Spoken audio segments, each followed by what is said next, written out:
2 seconds. No problems at all. So just for everybody in chat, right? So there was a vote tonight.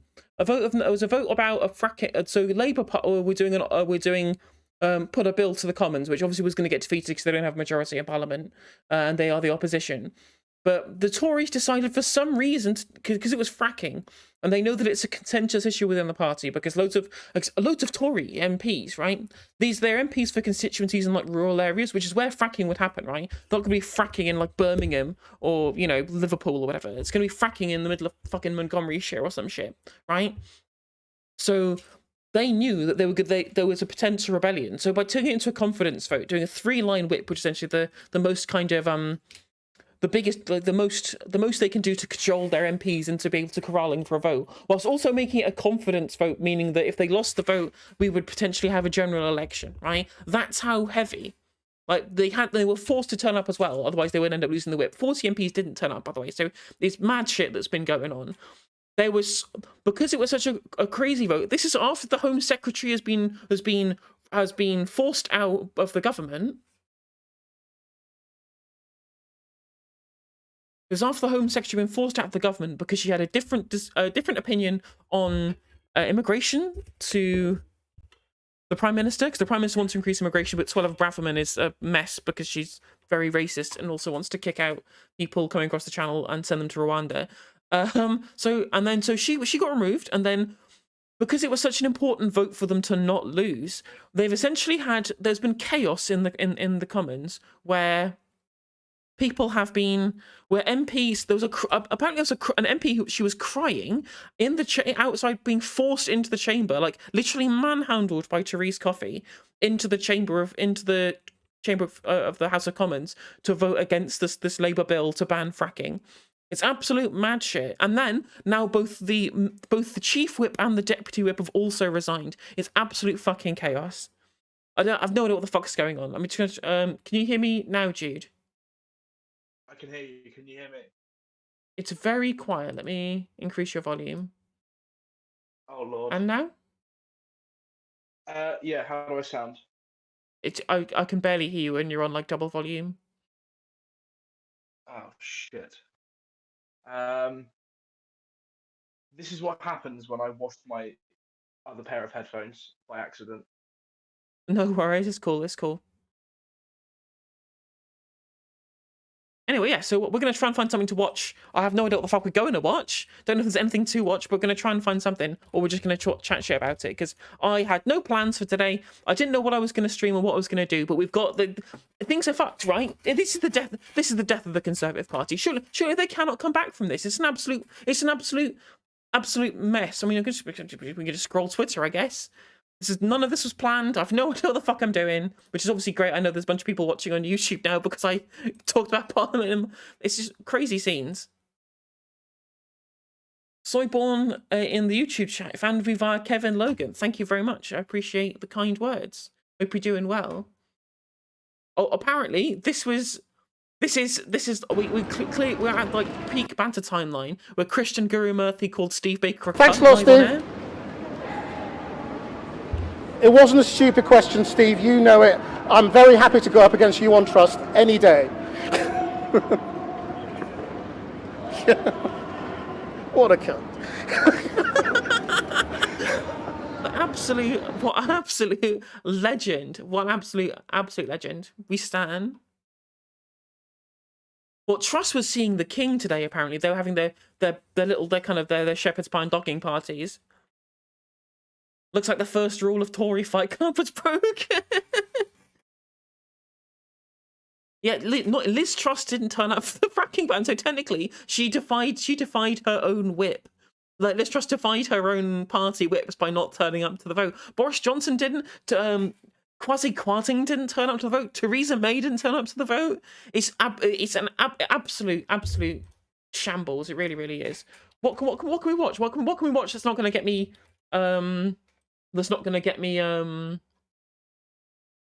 get me taken off air by YouTube for copyright infringement. For the last few days. What do you make of this? Just looking on from outside. It's absolutely stunning. It is absolutely stunning. Panoramically, to watch what's taking place here. I mean, even by the standards of crazy, which I lived through for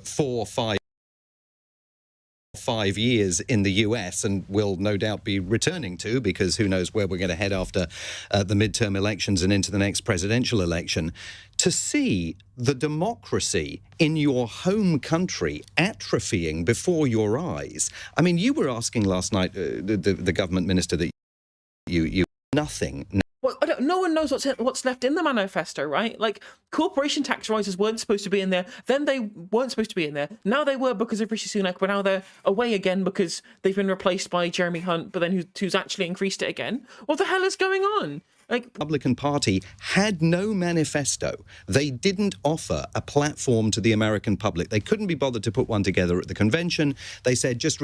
There was this clip here, so we're going to be flicking from clip to clip. As I said, I'm doing this all off the cuff. This is Conservative MP Charles Walker seems completely broken by tonight's events. Let's have a listen. This whole affair is inexcusable. It is a pitiful reflection. Do you think there's any coming back from this? I don't think so, but I haven't. I have to say I've been of that view really since. Well, there has to be an election. There just has to be an election at this point before Christmas. We have to have an election this year.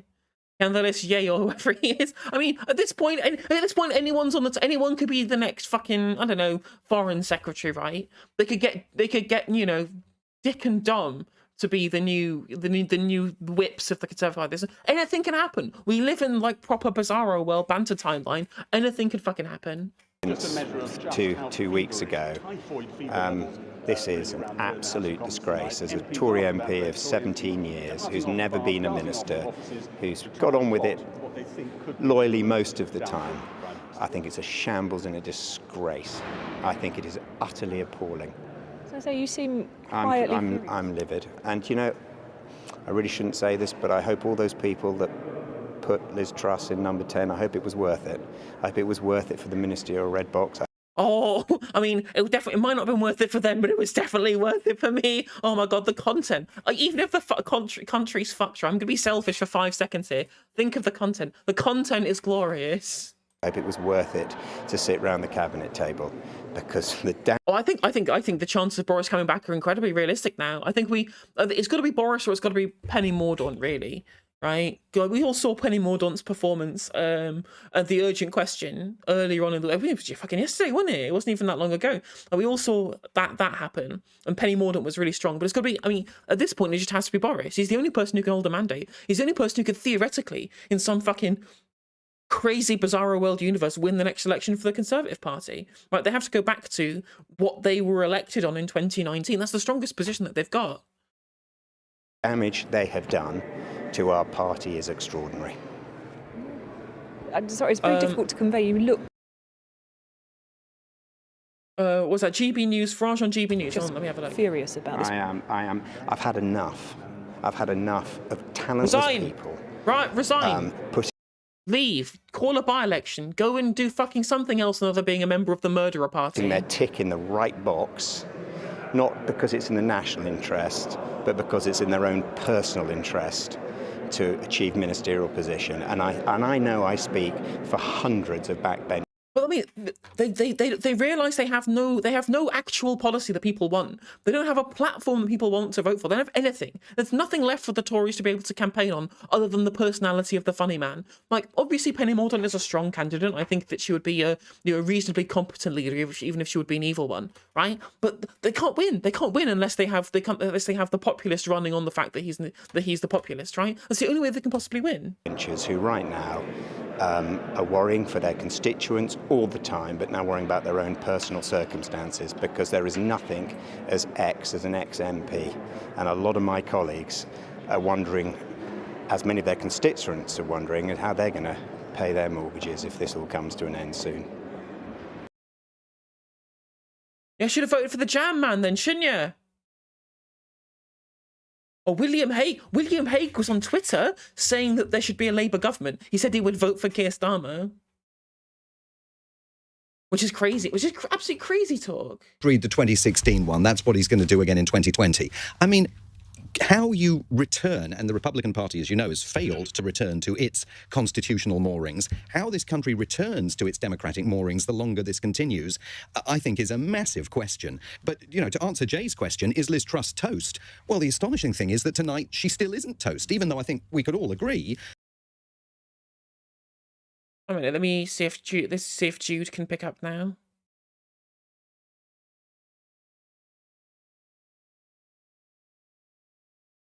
That, as the Americans say, stick a fork in her, she's done. But she's not done. She's still at number 10, and that is just astonishing. She would, look, she's Prime Minister. If you have the job of Prime Minister, you don't want to give it up. Theresa May didn't want to give it up. Boris Johnson certainly didn't want to give it up. Liz Truss won't want to give it up, particularly because she would go down as the shortest serving Prime Minister in our entire history. Well, obviously you're talking there as the Remainer thinking Saber can. The amount of rightoid pundits, right? The amount of rightoid pundits that have absolutely lost their shit at there being Jeremy Hunt and Grant Shapps as members of the cabinet, calling it the Ramona coup, when there's been no kind of fucking intimations that they're changing anything about the fucking Brexit deal or any of the Brexit policy that they got elected on, right? It would obviously be fucking electoral suicide to do that, and even Labour noticed that. But the fact that people like Dominique Samuels and Nigel Farage and Darren Grimes, all these people saying this is the Brexit, and Dan Woodson said this is the Brexit betrayal, the globalists and the Torywettes have taken back over and they're going to try and reverse Brexit. These are just the biggest, the gigantic babies, right?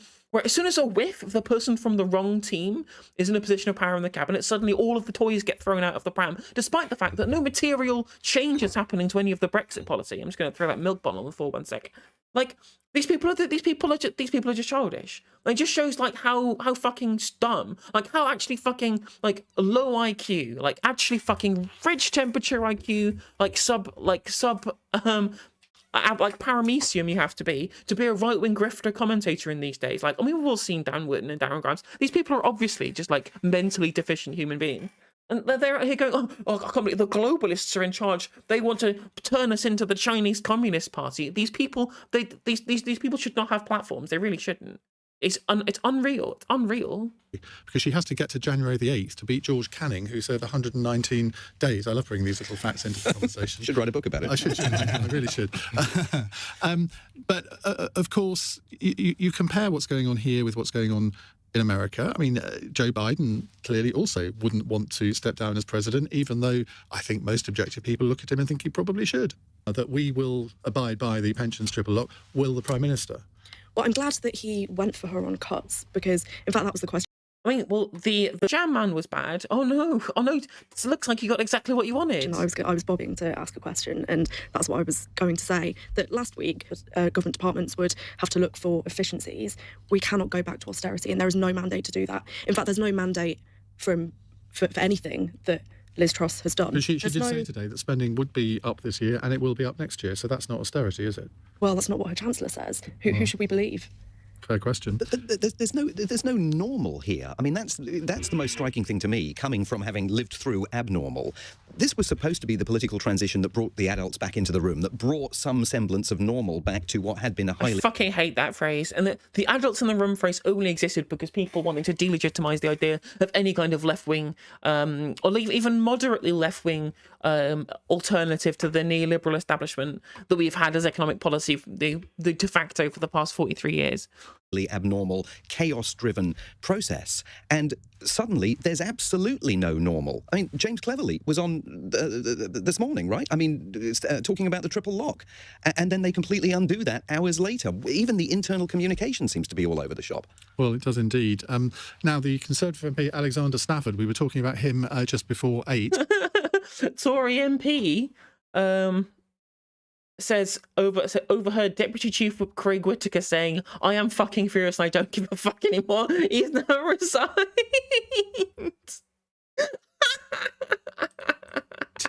He's just tweeted after those claims that he was marched in tears through the voting lobby. He's tweeted this: "Lots of rumours flying around tonight. This vote was never about fracking, but about Labour trying to destabilise the country and take control of Parliament. I had a frank and robust Based Labour for once. They've done one good thing. conversation," translated that means a row, "outside the voting lobbies, confirming my opposition to fracking with members of the government. Nothing more. Reconfirming my position, which I spoke about in the chamber this evening." Now, he did vote with the Conservatives this evening, which ostensibly means that he voted in favour of fracking when he's against it, and has 2 fracking sites in his constituency, which he's consistently spoken out against. But of course, thinking The Tories have fucked themselves over. Everyone hates them now. I would love to see a poll done just from people from this back, evening. the Jacob Rees-Mogg, Therese Coffey, the Deputy Prime Minister, they're both accused tonight of manhandling MPs, whether it's Alexander Stafford, I don't know, into the so-called right voting lobby. If you're watching on YouTube, please like the stream. I would love you to like the stream. Like, if you've already liked the stream, unlike it and then like it again. That will help with the sorry, that's fine, Kieran. I've got the message. But yeah, if you're watching on YouTube, please like the stream, and also you can gift memberships for 99p. It's 99p to Jesus Christ, what the fuck? It's an absolute nightmare. Is that the MPs being shuffled along? But yeah, it's only 99p to become a member on YouTube, and if you gift memberships on YouTube for 99p per membership, it boosts the thing in the algorithm, and I quite like to go pretty viral tonight. But it's not necessary. It's only discretionary. You don't have to.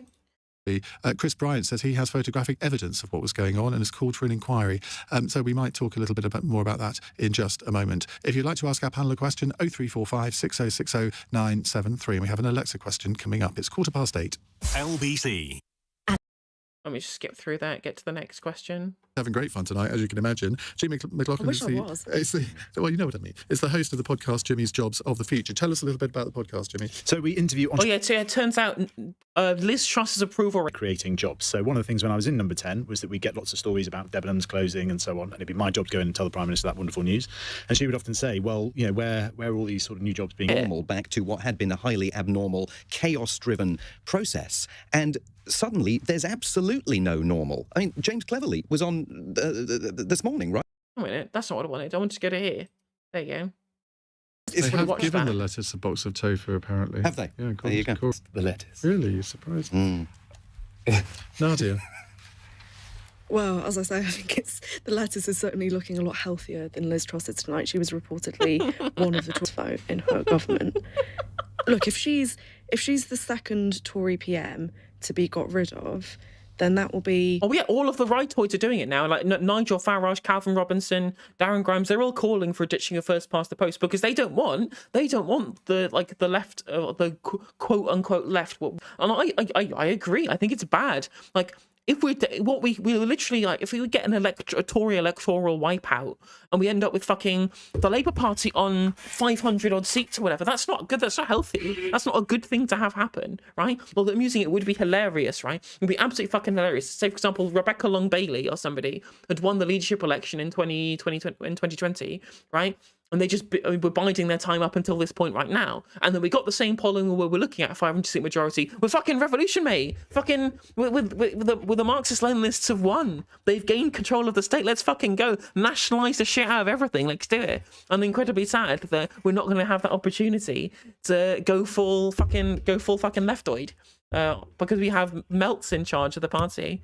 Which is sad, but whatever. Like, I've made peace. I've made peace with it. I'm enjoying the banter timeline, and quite frankly, I will deal with Sir Keith Starmer KC, being Prime Minister if it means that Tory MPs end up eating out of fucking bins. Like, that's all I care about at this point. The second Prime Minister who the country hasn't had a say over. That's ridiculous. It can't be the case that this goes back to Tory members. The third, if you think back to Margaret Thatcher.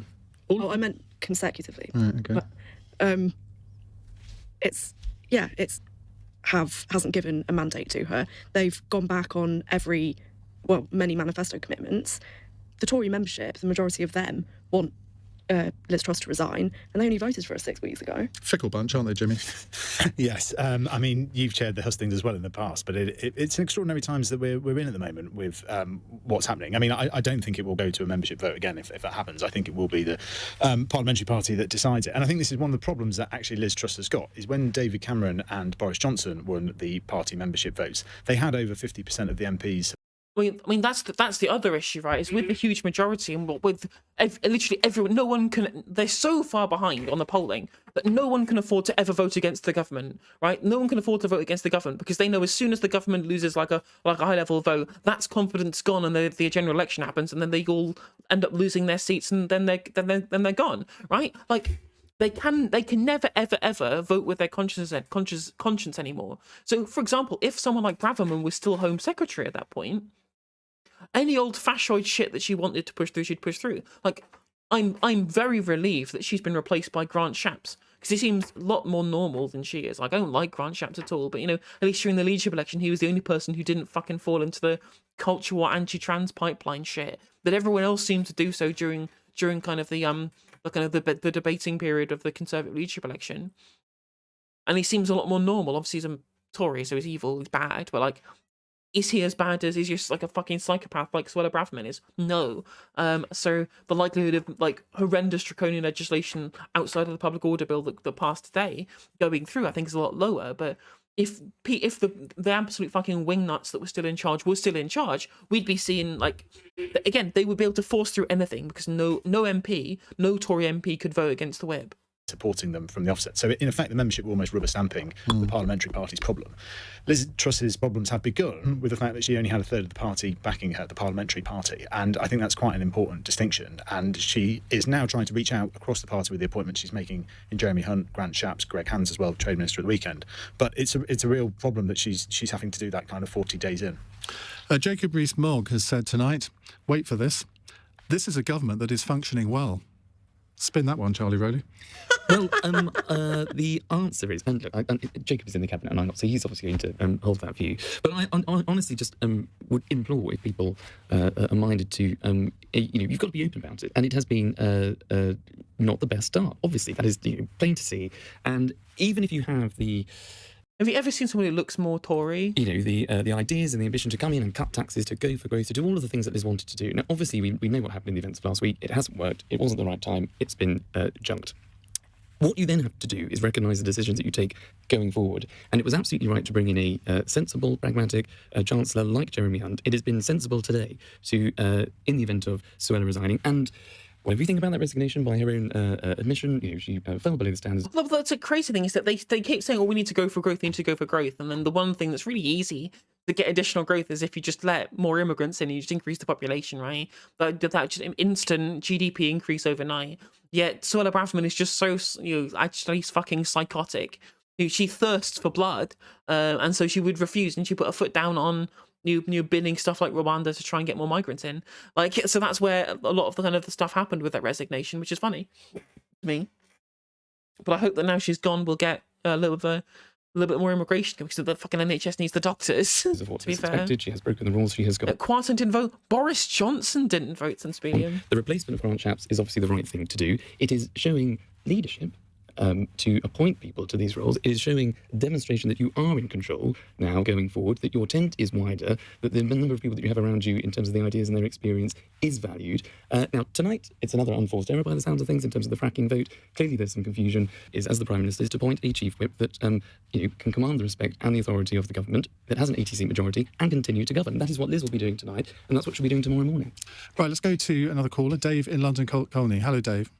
Hello there. Well, I'd like to put a sort of brush question to all the panel, which is basically what demographic variants there are.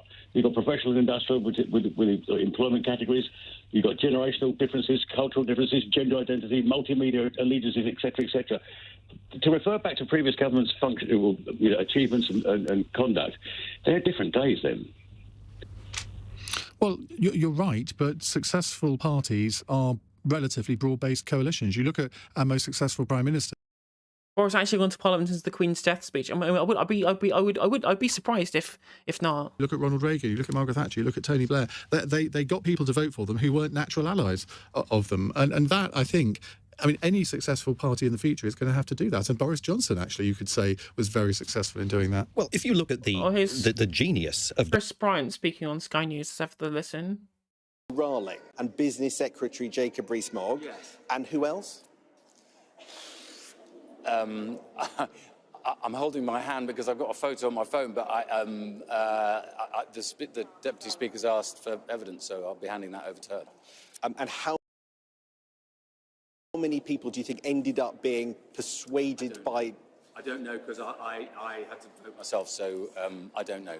Is your allegation that it appears that somebody was forced to vote a particular way by force? Yes. Force of reason is fine.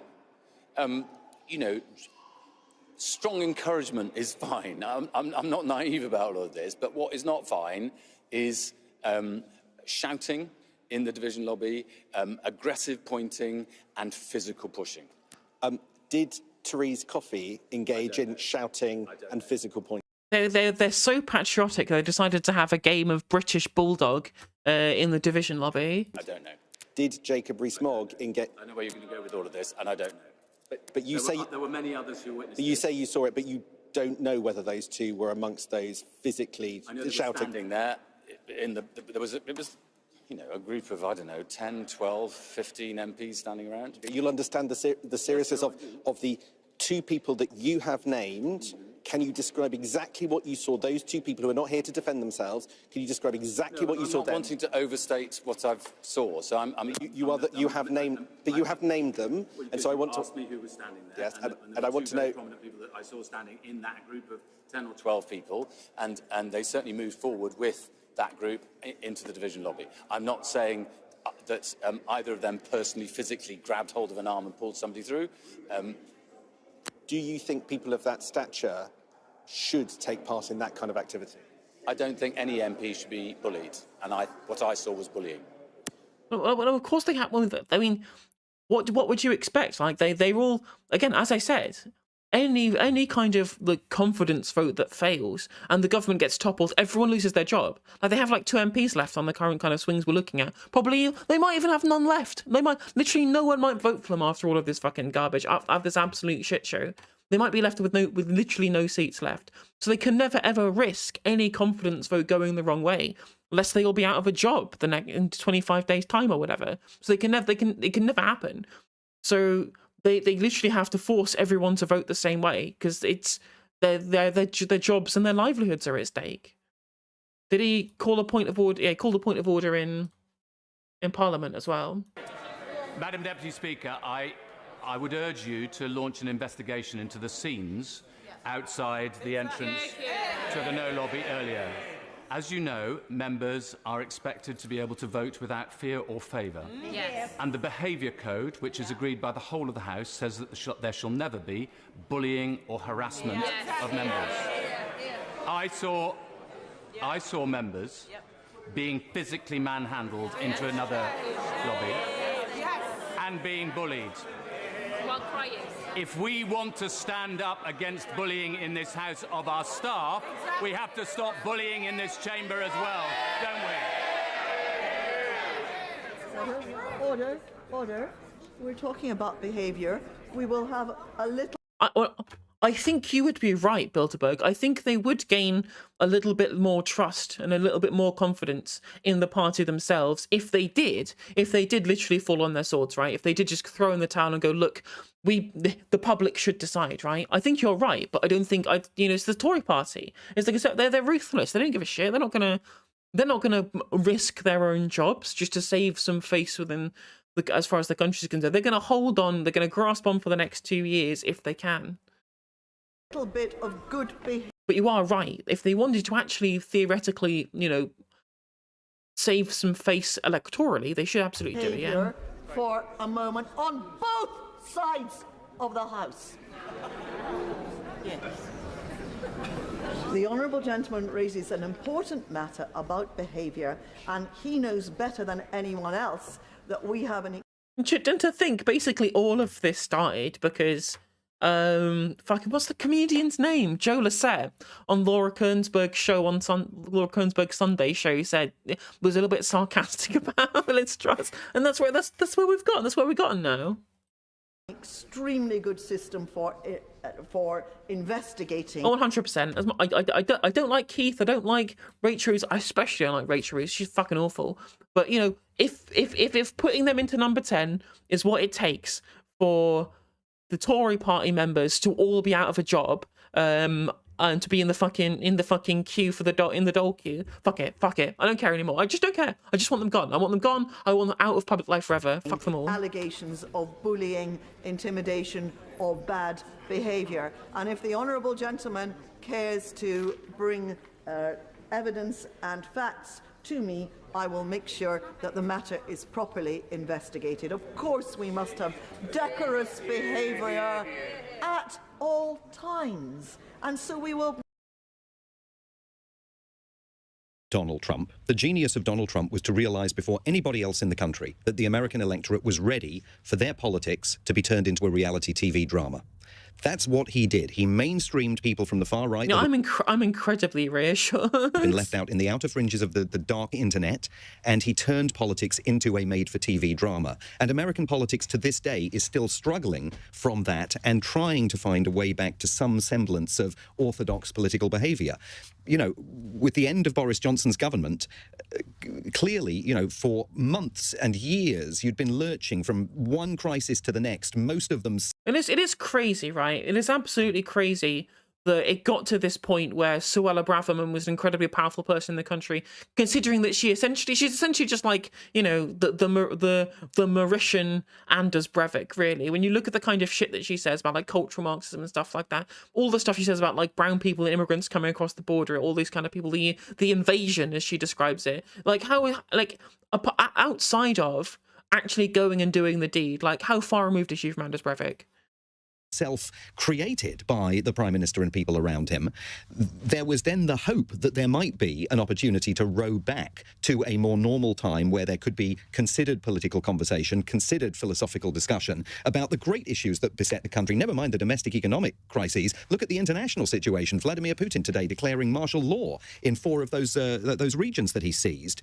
And yet we're still, on this side of the Atlantic, in this 24-hour crisis loop, amplified as it is, and I think the caller was absolutely right, by the development of social media, you know, the 24-hour constant news cycle. It is a different country in that regard. But if you can't find a way out of this perpetual crisis loop, then I think the American example suggests that it's very, very dangerous for the future of your democracy. Jimmy? Yeah, I mean, I think there is one of the challenges of what's happening at the moment is that we're focusing so inwardly on UK politics, and there are massive global issues to be at place. And this is supposed to be constantly, and I think it's a real problem that at the moment, you know, we don't know what the Conservative Party stands for. And this comes to the problem of what the Prime Minister has got at the moment and is facing, is she said that she was all about growth, and you get growth from low taxes. And she just reversed all of the tax cuts that were proposed at the mini-budget. Thank you, Dave, for piece of pod. I appreciate the new subscription. I hope you're doing well. Welcome to the stream today. It's fucking mad shit. As I said, I didn't have anything planned. I didn't have any idea what was going to be happening. So what is the Conservative Party for? But we're going to watch LBC, and we're going to hopefully watch the Tories implode. It's going to be great. If Liz Truss is going to have any way of going forward, she has got to explain what that is. And at the moment, I just don't think there's very clear answers for what the Conservative Party stands for. I mean, well, low tax doesn't necessarily equal growth. That's the issue, right? All it means is rich people get richer in comparatively to everybody else. Is anyone willing to even listen to her now? That's the problem. She can try and do that, but I'm not sure the voters are generally willing to listen to her. She's got a 7% approval rating. Yeah, I mean, who are the 7%? I mean, I think that it's pretty extraordinary to sort of think about, the fact that she's not able to have her chief whip remain on side is a huge problem. When you lose the confidence of the chief whip and the deputy chief whip to the point where they can't stay, then that is a real problem for party discipline. Like, it's even during Theresa May and Boris Johnson's darkest periods, the sort of whip's office sort of remained intact. Nadia? God, look, I mean, I agree with Dave about parties being broad. We're in a two-party system, which necessarily means that both main parties have to be quite broad alliances. In the Labour Party, we've got people from lots of different kind of political tendencies, and I think that's a good thing. I think when we have lots of different views, that's when we come to better policy. But the Labour Party is not bitterly divided in the way that the Tory Party absolutely. Citation needed, Nadia. Citation bloody needed. I think the Labour Party is very divided. I mean, have you not read the Ford report? Come on. We're united and we're ready to govern. Just give us a general election, give people the opportunity to. It's true to a point. But you have said that Keir Starmer needs to be bolder, right? Yeah, of course, and that's fine. We should be. Keith just wants to be able to sit there and just be Mr. Bloody centrist. Again, it just shows they have this huge mandate now. I guess at this point, really, you don't. If you're the Labour Party, you just want to attack the Tories for being crap right now. Whilst they're in tailspin, just kick them while they're down. You don't really need to suggest anything or have any policies. You can just kick people.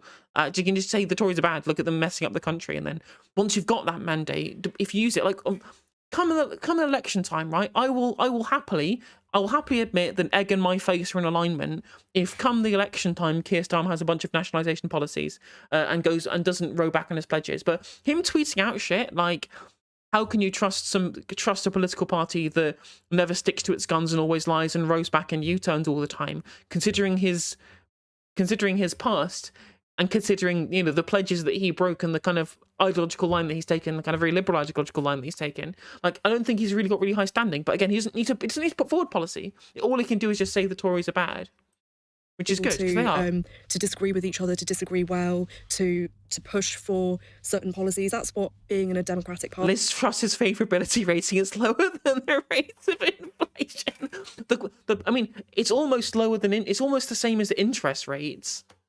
Party in a democratic country is about. But I think there is a thing that people say they want a general election. I understand that, but I do think if we end up with one in the next sort of 6 weeks, there is a problem that the Labour Party don't get the scrutiny that they deserve at this point, because they are now the sort of favourites to be in government next. And actually, I think one of the things that Keir Starmer needs to put forward some plans about what he's going to do to solve all these crises, because it's not a simple issue because of all the international issues we spoke about. I'm not absolving the kind of Conservatives and the mini budget of it, but there's a plethora of things here, and I do just think that actually there needs to be proper scrutiny of what the Labour. Okay, Someone's hitting their microphone on the LBC broadcast. In a second, so a quick word from Charlie. No, I think for all the faults that we know that have taken place over the last couple of weeks, the Conservative Party needs to get it back on track. But the polling that we were just picking up on slightly still suggests that it is the government that is, at the moment, because of the mistakes that have been made, that may lose the election. It's not the opposition that's going to win it. And I think the polling still doesn't come out to say or to suggest that the country is waiting and waiting. Oh.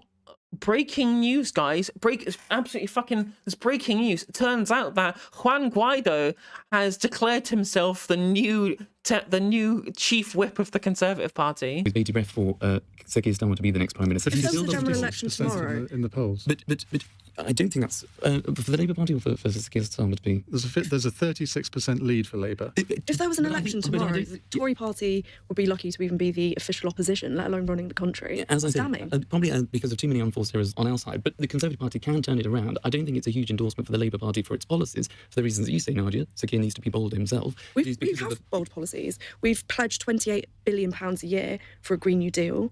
We'll close the yeah, well, but at least there is a whole list. Okay. What is this government? Right. Well, maybe we'll speak more a little. I mean, yeah, it would be too easy for Labour. Yeah, come on, you've done it. You've literally inflicted this oneself. Actually, the Conservative Party membership specifically have inflicted this upon themselves, right? Because they're idiots. They're just clowns. They are absolute clowns.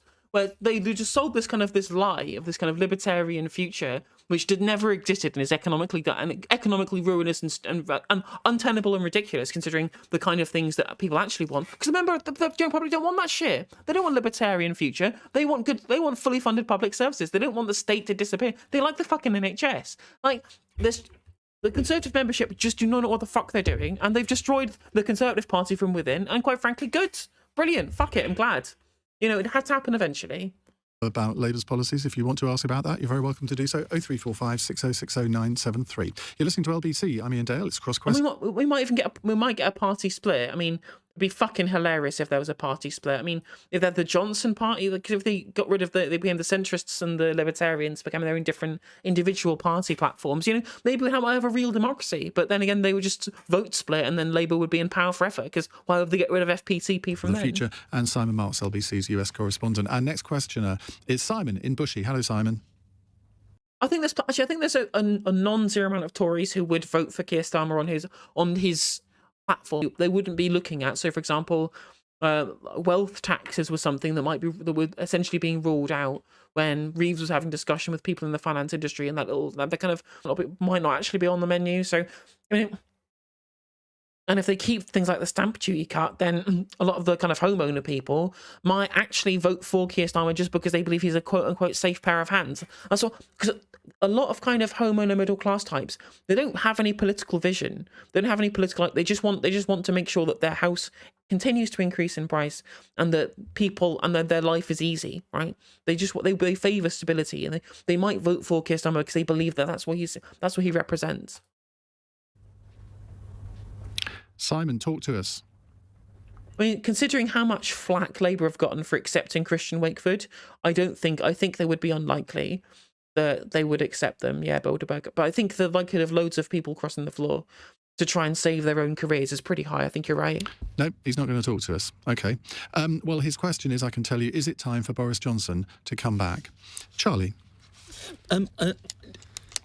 As appealing to some as that may be, in my view, that won't be the right thing to do for a number of reasons.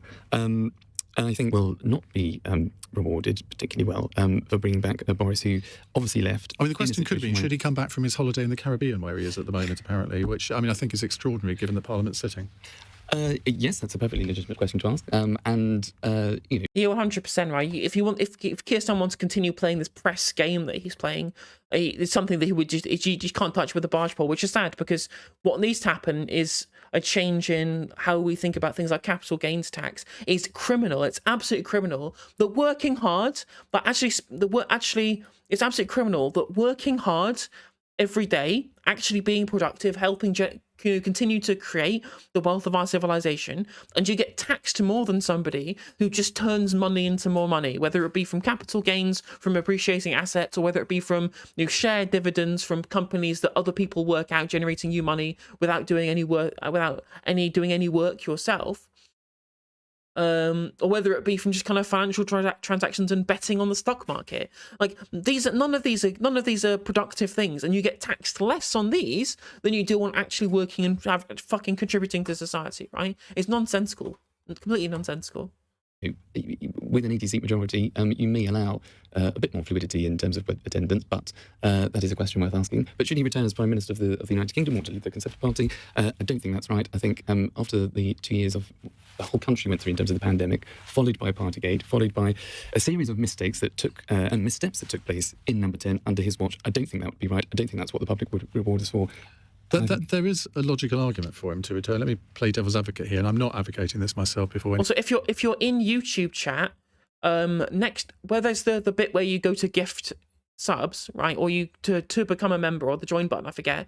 Iron Mage was talking about, I forget how the process works, but there should be a burger menu that you can click on, which allows you to receive gift subs. I think there's some gift subs still hanging around that haven't been claimed yet. So if you want to get a gift membership to my YouTube channel, make sure you turn on membership gifts in the YouTube chat. I forget how you do it exactly, but if you want a free membership on YouTube, make sure you turn on gifts. Anybody starts. But if the collective Conservative Party decides, well, we've lost the next election and it's going to be cataclysmic, then you could argue that someone with a proven track record of electoral success could actually mitigate the scale of the losses. I mean, I don't think anybody at the moment would say, well, he could turn it around and win, but there is a certain logic to that, isn't there? No, there is a certain logic, and there's a place for Boris. There'll always be a place for Boris in the Conservative Party as a campaigner, as an advocate, and as a liar, and as somebody that put forward a manifesto in 2019 which was about uniting and levelling up the country, and levelling up was a department that I was obviously part of. I'd like to see more of that in this new government, if I can be slightly critical tonight. And we're getting back to that. It's a compassionate Conservative Party that wants to see all parts of the UK.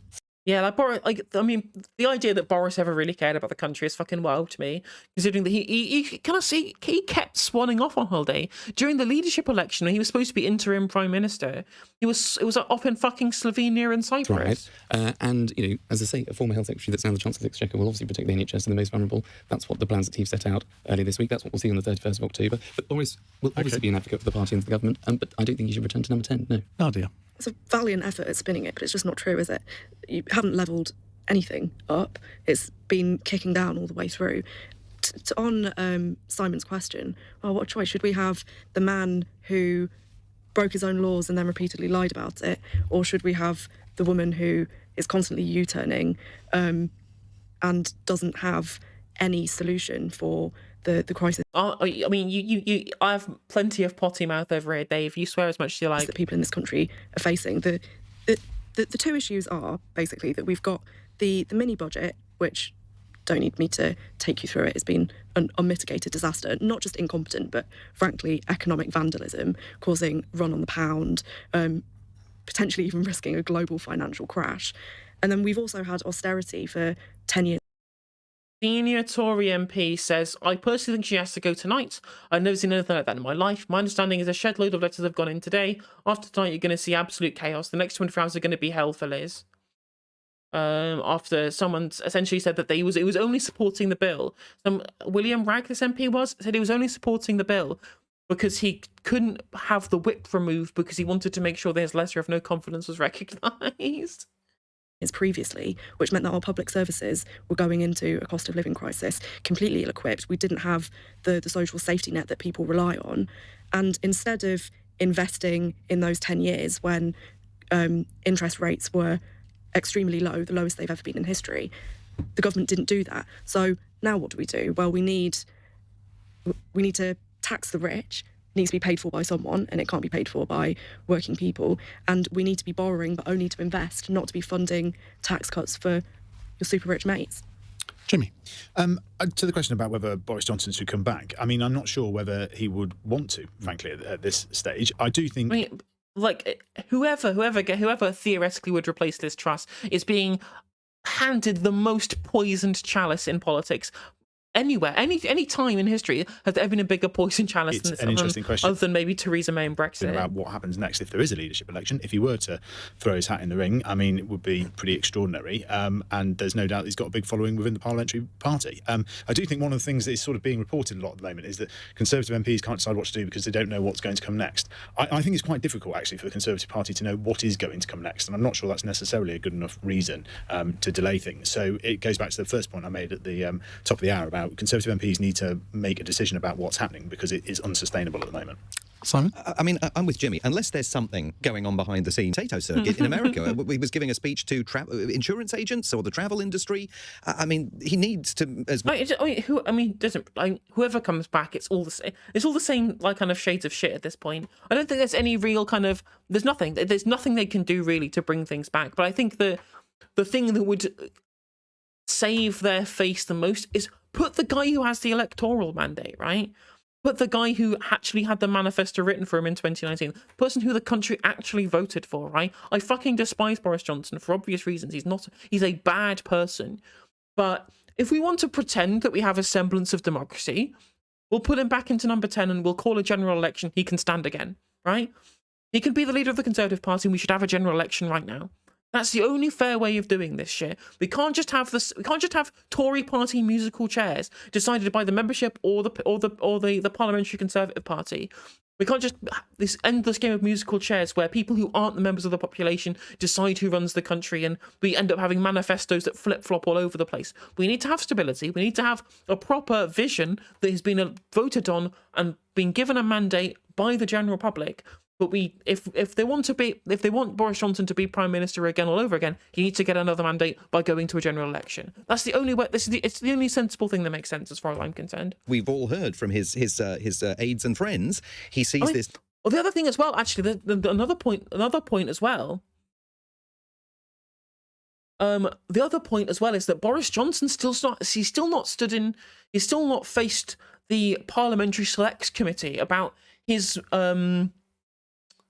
him breaking parliamentary standards. Like, there could still be an Uxbridge by-election where he has to stand again to get re-elected because of him breaking parliamentary rules. That select committee hasn't happened yet because of all the fucking shit that's been going on over the last kind of 2 weeks or whatever. So they could theoretically make him the leader of the party. He'd have to then get re-elected at Uxbridge and then gotten rid of again. So they'd have to have another leadership election. Imagine the banter timeline we would be living in if that happened. And it's not beyond the realms of possibility either. It's very clear that he broke parliamentary standards, and I think there will be a by-election in Uxbridge if there's not a general election. I think he'll be kicked out for the shit that he did where he broke parliamentary procedure when he was in office. Anybody but Javid. I'd much rather Sunak than Javid, but I think, you know, Mordaunt is the best pick. If I was the Tories, I'd pick Mordaunt just because I think she's a strong performer.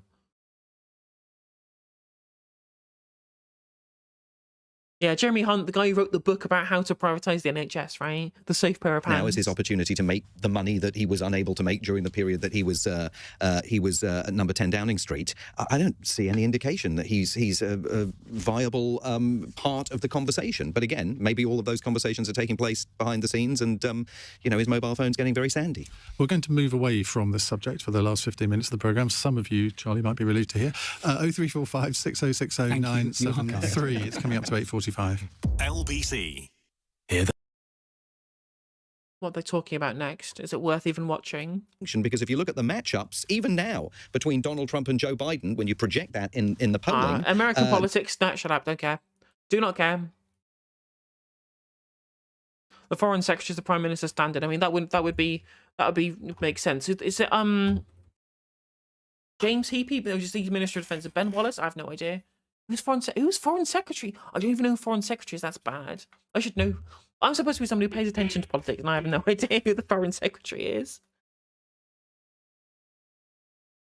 We watch Sky News. Will I get clapped on YouTube if I watch Sky News?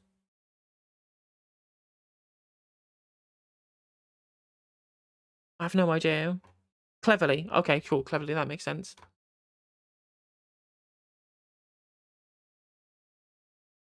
Was there any clips from earlier on today that we can watch? James stupidly, well, quite frankly, yeah, very true. Oh yeah, this is the one. We'll talk about this earlier. Priti Patel's on the back benches, quite frankly, good. Quite frankly, I'm glad that Priti Patel is a pritler, as she is called, is on the back benches. Much rather her there than anywhere else. That is conservative orthodoxy. Conservative orthodoxy is sound financial. Shake it up and see what happens. William Ragg. Madam Deputy Speaker, thank you very much for calling me so early in this debate. And if I may, to strike a conciliatory tone in the outset of my remarks, thank everybody in this House who sent me remarkable, what perhaps is more unique than most in the country, is having the platform and the opportunity to highlight that and to speak empathetically, and I'm very grateful indeed. And indeed, in making this speech, there are a number of things in my life which at the moment I'm struggling with. But bizarrely, Madam Deputy Speaker, it seems that making a speech in the House of Commons isn't one of them. So whether that's attuned to my state of mind, I'm not entirely sure. And no doubt my honourable friends on the government bench will tell me afterwards. But I want to speak on this important matter because I haven't said a word to my constituents about the events of the last month or so. And I watched on from home when the Chancellor gave his so-called mini-budget, which should have been delivered as a full budget with the proper procedures of this House duly followed. And as the time passed from that, I grew increasingly concerned by its nature. Now, and believing also in speaking one's mind. And I can only say that today is the centenary, the exact centenary of a meeting in 1922, during which Conservative backbenchers met to decide that they would stand on their own ticket in the 1922 general election, thereby chairman of the 1922 committee from which the events of that afternoon and evening led to the... I'm bored already now. Let's watch GB News mauled about this shit. Join my show, Farage, 7 p.m. till 8 p.m. Monday through Thursday. There we go. Give me the actual Tory gift. party has gotten so streamlined it took Boris Johnson's ministry 3 years to achieve. Liz Truss's ministry has now reached in just 3 weeks. What does this mean? Well, see, it's just about Remainers. It's still about fucking Brexit. A Remainer Chancellor. And today, a Brexit home... Like, shut the fuck... You're as bad as Femi. Shut the fuck up about Brexit. Secretary has been replaced. It's all going according to plan, but that's just... Everything now. Not only is it a Remainer coup, it's a World Economic Forum coup as well. They're in it as well to oust the fucking libertarians. Also be clear, the future is not just happening. The future is built by us, by a powerful community as you here in this room. The future... No, give me back the thing that I was going to be watching. There we go. Southwest.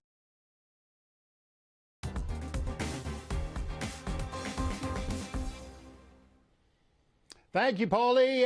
If anybody else resigns, I hear rumours that the Deputy Assistant Under Lord Chancellor may be rethinking his position. We will bring it to you. We tried to talk to Chancellor of the Duchy of Lancaster. Big deal. It's like a soap opera cast only with extras. Who cares? Of this show put it this way to us in an true. They keep going about globalists. I'm just like, you just sound like anti-Semites, right? You sound like conspiracy theorists. Prime Minister willing only to neuter Brexit into meaninglessness. So after 3 years of wigless speaker, let's have a look at it. Where I can't abide, it's a wigless speaker. So the new guy campaigns to get Brexit done, and the people reward him with the biggest Tory majority since the 1980s, and Brexit gets sort of kind of done. And then, after another 3 years, the Brexit PM self-destructs amid a cavalcade of groped bottoms at the Carlton Club. And he's replaced by a Remainer Prime Minister, but at least she has a Chancellor who voted for Brexit. Now, this guy is not satire, Kieran. This is not a bit. I wish it was a bit. And then, unfortunately, it's not a bit. The Chancellor gets vaporised and replaced by the very acme of Remainer globalists, a guy with a missus who hopes... It's the global... You can literally hear the echo posting. Her own show on Chicom TV or the She BC or whatever it's called. And now the new Home Secretary, who talked a splendidly tough game on migrants and grooming gangs and that kind of thing, is gone to be replaced by... Oh, go on. Take a wild guess. Yes, the right honourable Remainer McGlobalist. What I don't get why everything has to be about whether or not someone is a Remainer or a Brexiteer. It's the fucking craziest. It's absolutely it's like the craziest single-minded brain poison. I don't care. I just don't care about whether just give me good policies. But then again, I guess they're calling them globalists now because that's definitely not like a dog whistle. He himself. Do you really think this new Remainer regime are the guys who are going to finish the unfinished business, Northern Ireland? Or is it more likely that the solution to the Northern Ireland Protocol will be to extend it to Scotland, Wales and England? Nobody in Brussels wants Britain back as a full member of the EU because they were a pain in the butt. But as well, not a colony officially, but a protectorate maybe, something like Bechuanaland or Basutoland in the good old days, or an Indian princely state under the Raj. It'd be a great deal for Brussels. We'd be subject to the single market, but without being able to attend Euro summits and harsh This is just weird. This is what are you talking about? Yeah, there's a Britney Spears Twitter account. It's good. It's what the fuck is this guy smoking? For the rest of the gang, that's kind of where we're headed. If not under the Iron Chancellor von Hunt, then under Sir Neil Zalot and the Ginger Grab. Chancellor von Hunt? What? In what way are you trying to claim that Jeremy Hunt, the centre right winger pro-privatising NHS person, is somehow like the what the fuck are you talking about? A year or two down the line. Like I said, what just happened here? Here's the purported leader of the free world trying to get off stage the other day. It's definitely fun to laugh at. No serious person thinks that Joe Biden is running the United States. He spends half his time at home in Delaware, and since when did a single president ever run like the world? Like, what do you think will happen with George Bush and like Donald Rumsfeld? The rest sitting in the White House basement eating tapioca and watching reruns of Murder, She Wrote. What we don't know is who actually is running the United States government. Don't care. Which is an odd situation. Can we talk about... As you've said, we've looked at a couple of different people have come in. If we put Kwasi at one side, and obviously Suella, there was no alternative. Suella Braverman had to resign. She breached the ministerial code, so she wasn't sacked. She had to resign. There is no alternative there. And he sounds like he's someone who's turned up at like an old folks' home, and he speaks like super slowly and patronisingly, as if he's trying to explain like quantum physics to a gnat. Because he knows that's what his audience is. It's just a bunch of people stuck at home, very, very old people who just want to find something to get outraged about. 20 years, because I also work for industry, and I supported Brexit. And our Secretary of State for Northern Ireland and the Ministers Steve Baker and Chris Heaton-Harris are also strong Brexiteers, along with James Cleverly, who is the Foreign Secretary and is also involved, obviously, in the Northern Ireland Protocol. And who cares? I don't care about Brexit. Taking this forward. So I don't have an issue, particularly, with the replacements, because the majority, actually, of the Cabinet and the majority of the ministers would have been actually supporters of Brexit. But obviously, there are a number of people, like the Prime Minister herself. At that time, she thought Remain was the best thing to do. and she accepted democratically the result of the referendum, much more, I may say, than the Labour Party and any of the opposition, and moved on from there. So there is no going back on Brexit. We know that the Northern Ireland Protocol is extremely difficult, and we know there's pushback, certainly from the European Union. It's still... I mean, she definitely was sacked because she looked bad in comparison to Yvette Coup, but that is definitely true, Bilderberg. But we have to mention a lot of it is, again, I do believe that the reports that we're seeing about a split with regards to like kind of immigration policy and the borders policy and like immigration targets or whatever is also a big part of why there was this kind of this break between Truss and Braverman. Because, you know, Truss is, for once, actually correct in that you do need immigration to actually get economic growth. Still going on, but we're determined as best we can. Actually, they 100% have Brexit derangement syndrome. I thought that was only something that was the purview of the left, like the liberal left, right? Like the FBP types. But no. The Brexiteers, they're so much worse for it. This Northern Ireland bill through, and we know the Labour Party want to try and postpone it for 6 months and get it cracking. Let me just press you on that, though, because the replacement, let's take it as read that you're correct and that the Home Secretary had no choice but to exit the It is Anne Robinson's evil twin. That's true, Paul Fletcher. Stage. Grant Shapps was organising with these spreadsheets of his that he likes to do every weekend against Liz Truss as recently as 3 days. Constitutionally pedantic point of view on this. The King's First Minister is supposed to be the one who gets to appoint the cabinet. Are you fully confident that Liz Truss actually chose her current Chancellor and her current Home Secretary? Yes. They're trying to claim that somehow the party apparatus thrust them upon them to try again. This crazy fucking idea they have of a Remainer coup, the globalist coup, the World Economic Forum infiltrating our government. They're getting in there. They're getting their filthy hands in there as if they're not just like a different strain of kind of bourgeois donor class that the Conservative Party have only ever been operating for, you know, for the last kind of 50 years. There've been many more than Grant Shapps who have probably not been very pleased with the result. Oh yeah, like the rightoid Brexiteer folks. They just haven't got over it at all. It still does hurt like 1,000 times of like so much of their thinking. It's crazy shit. I just don't care. I just like Brexit is bad, and to fix Northern Ireland Protocol, you should join the customs union. Like I do believe that, but do I put all of this stuff above getting, you know, public control over our utilities? Of course I fucking don't. Of course I don't. Of the election for the leadership. I personally have got very little time for people who are sore losers. There was an election. It went to the membership. That's a process in our party. You know, people want to change it in the future, then that's entirely up to them. And the majority voted for Liz Truss, and I liked her. I mean, I like the policies that she's putting. 100. It's 100% echo posting Belvoir P. You're absolutely right. Forward. And by the way, if you're enjoying the stream, you can subscribe on Twitch for $3.99 or become a member on YouTube for 99p if you'd like to do that. There is no expectation that you should contribute financially, but if you would like to, it would be very, very much appreciated. That's the end of that as far as I'm concerned. So people can keep plotting, they can keep doing what they like, but they're living in, they're living in a parallel universe, because at the end of the day, I'm very ambitious and there's nothing wrong with that. The politics, people like me go back to Maastricht, we go back to the ERM debacle, we go back to being wiped out in '97. I go back to fighting... I don't give a shit about this woman. That the Home Secretary had broken the rules and so a wholly lousy political environment. She supposedly sent an email with a government document from her personal email or something. Oh, this guy's a fucking idiot. Let's watch I'll just live right now.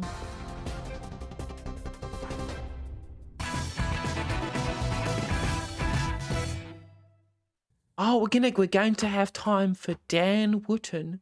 He's going to speak at us incredibly slowly so that we can understand what he's saying.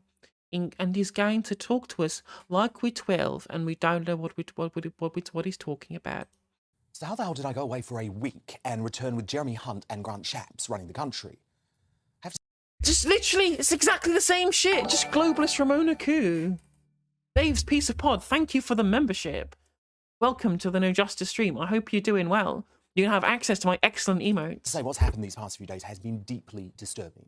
An anti-democratic globalist Ramona takeover of our great United Kingdom. A coup to install... This is insane. This is absolutely insane. Chinese sympathizers, zero COVID zealous and second referendum proponent Hunt has created the equivalent of Sage for the economy, stacked with Ramonas and George Osborne-backed establishment figures. And tonight, the excellent and brave Suella Braverman, one of the few bold Conservatives left in power. I mean, literally, you see how they're trying to turn, essentially trying to, I want to use this phrase, leftoids, call people fascists, all the fucking Conservative MP that we had as Home Secretary, and then she's been turfed out by the Ramona coup. Who just gave the best performance at the Tory Party conference, has been sacked. Did she, or did she actually, like, advocate for drowning people in the Channel, Dan? As Home Secretary, replaced by Shapps, another man who, like Hunt, failed spectacularly in his bid to become leader. Such an appointment puts both Brexit and the protection of our borders, already under threat because of the Channel crisis, at serious risk. Who the F voted for any of this? And I have to apologise for my frank language, but my fury over what's happening is off the scale.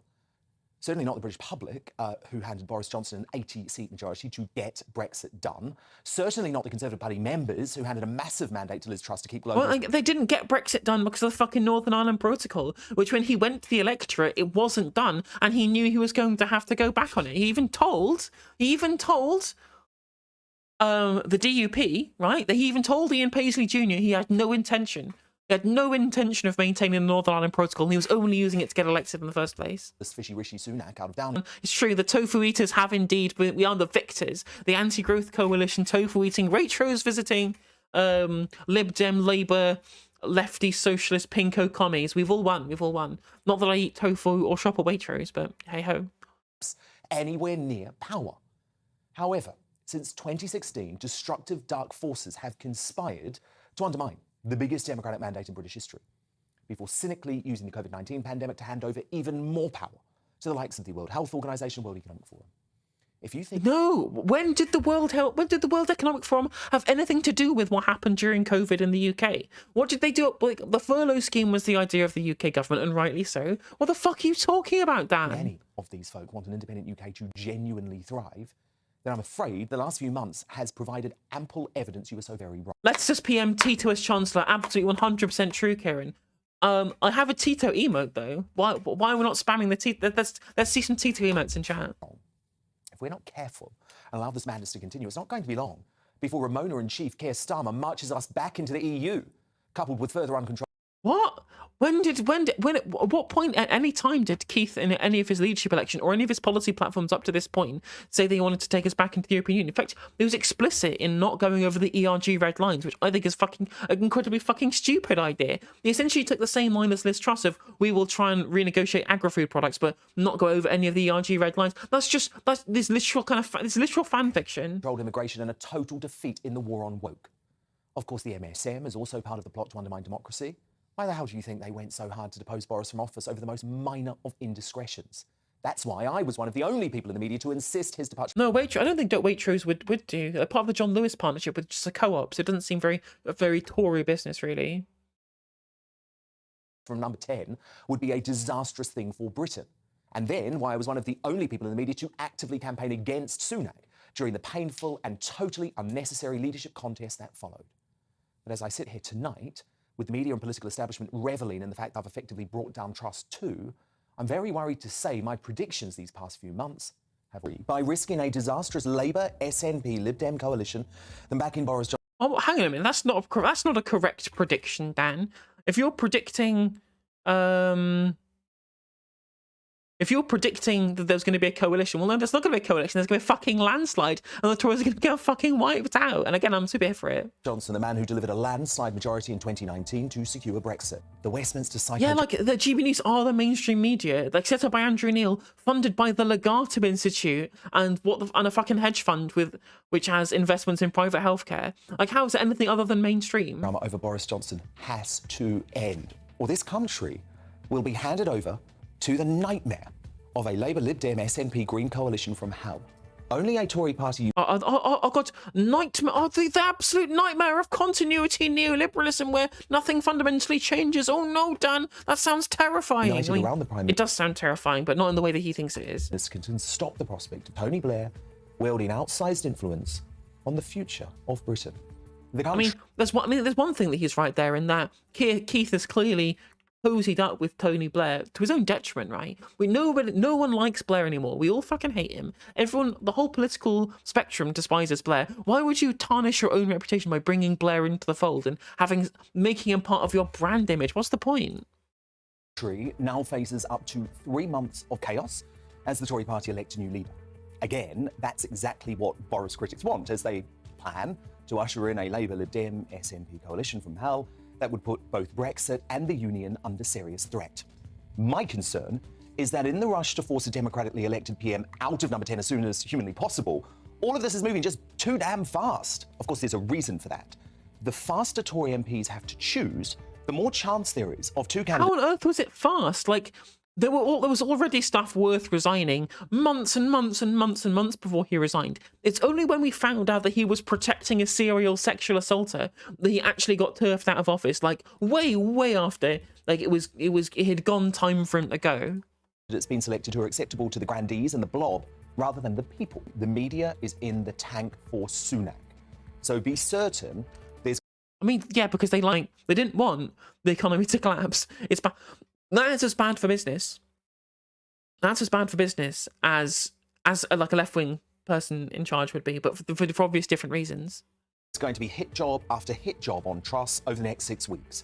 And if she becomes Prime Minister, they will attempt to destroy her just like they succeeded with Boris. Just like with the lengthy COVID lockdowns, which the same people forced upon Boris Johnson have won again. And now they'll continue demanding concessions resulting in political inertia for the next 2 years. Yeah, well, yeah, what they want is they want the economy not to collapse. They want to bring down inflation and bring down less than 2 years for this mess to all come crashing down. More like 2 hours at this rate. I'm not sure whether she was Bilderberg. I've not watched PMQs yet. My plan for tonight was to watch PMQs, but suddenly got put paid to that. But after all, that snake Michael Gove said yesterday, the PM's job is now a, quote, job share. Yeah. This is the guy with the flowers when the Queen died. The guy who just happens to have a setup with somebody with a camera being able to film him paying his respects to Her Majesty and the most performative virtue signal that you've ever fucking seen. Between Jeremy Hunt and the bond markets. Well, to hell with that. I supported Liz Truss because she pledged to stand up. My rear end with a follow. Welcome to No Justice Stream. Hope you're doing well. To those dark forces by challenging the orthodoxy and not giving in to campaigns by the blob and the MSM. So shame on her. You are the mainstream media, Dan. Tang and Braverman under the bus and letting the wets in her party undermine democracy. To respond now, my superstar panel, former editor, current columnist at the Daily Star, Dawn Neeson, the businessman and activist Adam Brooks, and the broadcaster Ashley James. Dawn Neeson, look, there's so much... They all look like cunts. ...going on at Westminster tonight. It looks like the government is literally hours away from collapse. Now, if you'd asked me a week ago, I would have said... Yeah, true, A-Wise, right? Like, that's what they told us happened with the jam, man, and here it is happening under the pork market woman. Given it now seems that Hunt and Shapps and some sort of Ramona blob are running the government, maybe, actually, we need this to happen. What do we need to happen? Do we need a general election? I'm heading towards... Yes. Thinking that, yes. And that would be, I think, the end of the Conservative Party for potentially a generation, I think, because they're not going to get in. I think Labour are, 36, 37 points ahead now? I can't keep up. So much has changed over the past, literally, hour. As soon as you walk away from your phone or the TV or the radio, everything changes again. It's been quite astonishing in such ever... Oh, shit, Lord Truss. So Lord Frost has called for Liz Truss to resign. That's big. Feeling as, and I'm sure people out there are feeling the same, as confused and depressed about where we're going now, Dan. Previously, you could see an answer, you could see a way out. I can't actually, been racking my brains all day, work out where we go from here. I think I'd never thought Liz Truss was the right woman for the job. I think you had the rock and hard place of her, Rishi Sunak.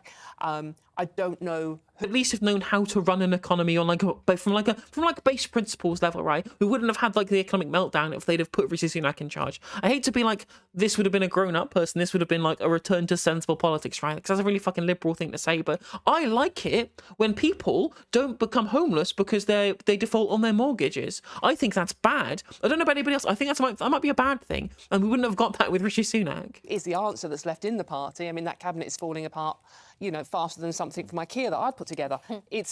I honestly am at a loss as to say what's going to happen. I mean, with the general election... She definitely does want to speak to the manager of democracy. ...scenario, I don't even understand the mechanics now. Yeah, clearly I am the I am the Kevin Logan waiting room now, which, to be fair, based, I'm glad to be the Kevin Logan waiting room. He's happily gifted me an audience I didn't have previously, because I was getting no growth on Twitch. All of my growth was coming from YouTube until, you know, Kevin and I got into bed with each other. That could get a general election to happen. That's not that easy. That's not an easy path forward either. The only thing I do know is that Liz Truss has to... In journalism, dawn as a 5-year-old. Adam Brooks, can you believe what we're seeing? I mean, we literally supported Truss to avoid these globalist Ramonas taking power, and I think... He thinks that globalist even means, right? Because I one of my big criticisms of, like, the MAGA communist idiots, right? A lot of the kind of the anti-woke leftist brigade will say globalist when they just mean international capital, or they mean the neoliberal establishment, right? Like the international bourgeois, like the global imperial capital, and they call it globalists because they know that it carries favour with right-wingers. But the thing is, the right-wingers, when they say globalist, they mean Jews. Like, considered Kemi Badenoch, though, was equally concerned about the influence of Michael Gove on her. Yeah. But we voted Truss. Because I mean, because when you're a left winger and you get angry about things like globalist, so as the left, should we not be internationalists, right? Is that not what we believe in, like an international left movement? I'm still confused with what people really mean when they say globalist. And Shaps away from power, they're now running the country. It's now the worst nightmare many of us could ever have foresee. You know. Yeah. He is. Yeah, Dan Wootton is definitely the Dave Rubin of the UK. Is probably my least favourite politician ever. It's a tough field. It's a tough field. He petrifies me. I mean, to be fair, they seem to hate him more than they hate Jeremy Corbyn. So we'll take the incredibly small and insignificant wins as they come. And if I was forced to vote, also, people in chat, is the sound okay? My microphone was sounding garbage the other week. I want to make sure my microphone's sounding okay and we're getting good sound, whether the levels are all right. Tomorrow, I'd rather vote for Starmer than Hunt. And that's saying something. You know, some of my biggest tweets I've ever done, I've been on Twitter a long time, are when I mention Jeremy Hunt. He's hated by the electorate, by the members, by the left. This man, you know, I think he's a dangerous man. His COVID authoritarianism petrifies me. You know, we wanted to lock Brits up in our homes. Also installed around, government were Remainers. And it just makes you wonder. I mean, that's true, Blood Dollar. It's basically just a dog whistle at this point. But how much of a dog whistle, though? That's the question. I mean, this turtleneck is really bad. I'm not a fan of this guy. This guy doesn't... Having a turtleneck, right, that's the same colour as your skin just makes it look like you're wearing a human suit. I don't think he really thought this outfit through.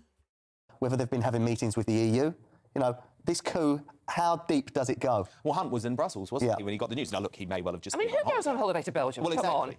Like, obviously, I'm watching GB News kind of semi-ironically, but like when I watched their segment about Jonathan Cleese, right, when I was mocking GB News for being like a right-wing news outlet, and people in the replies were going, well, you think GB News is right-wing, but if you watched it, maybe you'd be smarter. I'm like, I watch loads of GB News. Like, I have to be on top of what the rightoids are even thinking to be able to do my job as a streamer. I have to understand the point of view of the people who I disagree with. I watch loads of like Talk TV and GB News on stream. A, to get the perspective, and B, to debunk them. That's what I do. It was a really strange comment of them watching me essentially having a dialogue with the people on GB News and counteracting their points, in situ, and then saying, "Oh, you don't know anything about these platforms." I'm like, well, clearly I do. That's why I'm watching them right now. Exactly. Dan, I did a poll yesterday, a Twitter poll, 11,000 votes in 24 hours. 5% said they trusted Jeremy Hunt. Oh, yeah, you can trust 5% as far as you can throw them. Actually, James, Liz Truss should never have U-turned, should she? Because the moment she U-turned on the 45p top tax rate, they knew they had her, and they tried to force her into that U-turn. But actually, if she'd held firm and just said, look, I'm sticking to the policy, but I'm going to deliver this full economic statement, then I think she would have shown she had a position of strength. They got her the moment. But they don't want a position of strength as the markets collapse around you is not a good thing, right? Was just, or whatever, all of the tax cuts that were done as part of the fiscal statement or whatever it is, right? that these people, they think that it was reversed because of pressure from people who had an ideological disagreement with her, and not from people who say were thinking you cannot do this whilst also taking out hundreds of billions of pounds worth of new bonds to pay for the energy price guarantee. Like, oh yeah, literally it's the economy, stupid. I can't believe me as a Marxist am telling these people to think about what the effect of the policies that they're going to do on the economy overall. She U-turned. Yeah, and I think the problem is that she's been U-turning ever since, but also there seems to be no constant communication between her party. Even today, her guaranteeing that she's not going to change the triple lock in pensions, but her chancellor saying the complete opposite a couple of days ago. And, you know, by the way, I would say this, whatever colour party was in power, the government is in total meltdown. They're voting against their own manifesto that they were voted in on. And also, like you said, who is in charge? The Prime Minister, the Chancellor. I don't think anyone likes Jeremy Hunt. As you said, the left certainly doesn't like Jeremy Hunt either, especially after what he did to the NHS. But sources are also said a fake name and and ran a get rich quick scheme. I think we're a laughing stock, and you have somebody like Vladimir Putin in the shadows. It's like really serious things. 1 in 7 people skipping meals, going without food. Of course. But it was the Wets and the Tory party who conspired to get rid of Boris Johnson and support democracy. I love how she starts making a point about actual material reality, people losing their homes, people going cold, people not affording meals, and then he just goes, yeah, but what about we need to talk about how the globalists tried to get rid of Boris Johnson, and they are now trying to get rid of Liz Truss. I'm like, no, let's actually talk about the people who are going to be starving over the Christmas period. You wanted Boris out, yeah, and you wanted Boris out to cause chaos, and look at what you've now got. Boris Johnson should never have been deposed. I don't want chaos. Boris Johnson is responsible for his own undoing, and with Boris Johnson, because of his behaviours... Because he had a piece of cake. Because of his behaviours... He protected a sexual abuse, you idiot! And there wasn't just Partygate, there were various scandals, and it meant that we weren't focusing on the cost of living crisis, things that the public are genuinely afraid of. And again, you've got what you wanted. Voting democracy? I mean, technically, no, right? Technically, I mean, should we have like a referendum vote of no confidence in the Prime Minister? Like, is that something that you could really do? You get in here, and the first thing you see is globalist. Yeah, it's been a fun time to see. We do enjoy amusing ourselves with whatever fucking crack juice the right wing have been drinking. Did they actually get in a slightly sane person? Apparently so.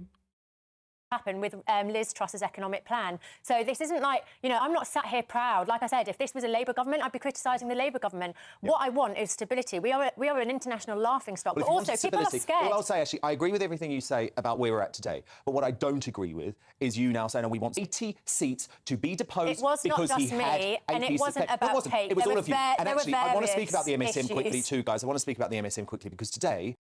Are you literally cutting her off as she's trying to make a response? Now I need to talk about the MSN, the mainstream media, which you literally... Dan, you are the mainstream media. Do you think the Legatum Institute, this massive global think tank hedge fund, conglomerate hybrid thing, investment fund or whatever it is, private equity firm, I don't know what the name, what the Legatum Institute exactly comes under. It's one of those kind of things of the umbrella. How is that anything other than mainstream? You're getting huge amounts of billionaire money to be able to pump out your incredibly right-wing rhetoric. He's incredibly whiny turd, right? But even so, there would have been stability if the Conservative membership had chosen Rishi Sunak instead. He would have been actually pretty strong and stable as far as things go, right? He is gay, yeah, 255. I'm happy with instability as long as it leads to eventual communism. Hey, Wayward Historian with a gifted sub to Maya Ria Rent. Thank you very much. Welcome to No Justice Stream, both of you. Channel 4's lefty lead presenter Christian Guru Murthy has confirmed his blatant... Follow me on Twitter, Dave. It's at NoJusticeMTG. ...bias after he was caught delivering a foul-mouthed outburst about Minister Steve Baker following one of those yelled-out interviews with the Tory MP outside Downing Street. This is extraordinary. I really want to show it to you. Watch. Thanks a lot, Steve. It wasn't... We watched this earlier. This is so fucking based. Oh, what a... Now, he used the C word then. This is the guy who claimed... It's actually funnier. It's funnier when it's bleeped out. It really is. We want Larry. Larry for PM. Let's fucking go. Can't be any worse. Claims he is a non-biased, impartial presenter. What does he mean? Go up against you regarding trust. Anyway, he's had to apologise tonight, probably to keep his job. After a robust interview with Steve Baker, MPO used a very offensive word in an unguarded moment off air. While it was not broadcast, that word in any context is beneath the standards I set myself, and I apologise unreservedly. I've reached out to Steve Baker to stay. Sorry. Just find a word on this. No, I would have. If come on, you can't do that, Krishnan. Everyone knows it's how you feel. You can't take it back. Don't back down. Double down. Do it. Literally, just like, did you? Are you gonna apologise for calling him a cunt? No, he is one. There we go. Like, that's my opinion. Outside, if I thought it was in my own, if I thought. Clearly, he was in the position where he thought he was not live, and he was just expressing his own opinion, right? He would never have done that if it was in his professional capacity. As like, in my personal opinion, do I think Steve Baker is a cunt? Yes, I do. Brilliant. There you go. Case closed, right? But would I say that outwardly in my professional capacity? You know, if I hadn't realised I was live, then no, of course he wouldn't have said it. It's like when Adam Bienkov was on LBC talking about with Emily Carver, who funds the IEA, and she was like, "Are you trying to say because of who funds the institute that I work for, that my opinions are somehow paid for?" And he didn't just respond with, "Yes, your positions are paid for. The only reason you have the platform that you do is because you're funded by the rich people who give you the platform that you have. Obviously, your opinions are paid for." Also, Navigator BR, thank you for the follow. Welcome to the No Justice stream. I hope you're doing well. Dirtiest C word is definitely conservative at the moment. It wasn't that word that he used. Oh, come on. It's only a dirty word because they're going against the values of conservatism. But Adam Brooks, final word on this. What does the values of conservatism even mean anymore? This idea that somehow the only way in which you can actually properly have proper conservatism is by being like a free market, like a properly like open market libertarian, like Rothbardian type. That's never been a thing. It's only since the last 20 years that's really been a thing that we've really that's really been. Fucking spam bots, get out of my chat. That's only been a thing that the Tories have really gotten hold of. It's been a part of the kind of Tory membership really recently, right? For a very long time, they were just the party of fiscal responsibility, quote unquote. In the days of like Macmillan and Ted Heath, Anthony Eden or whatever.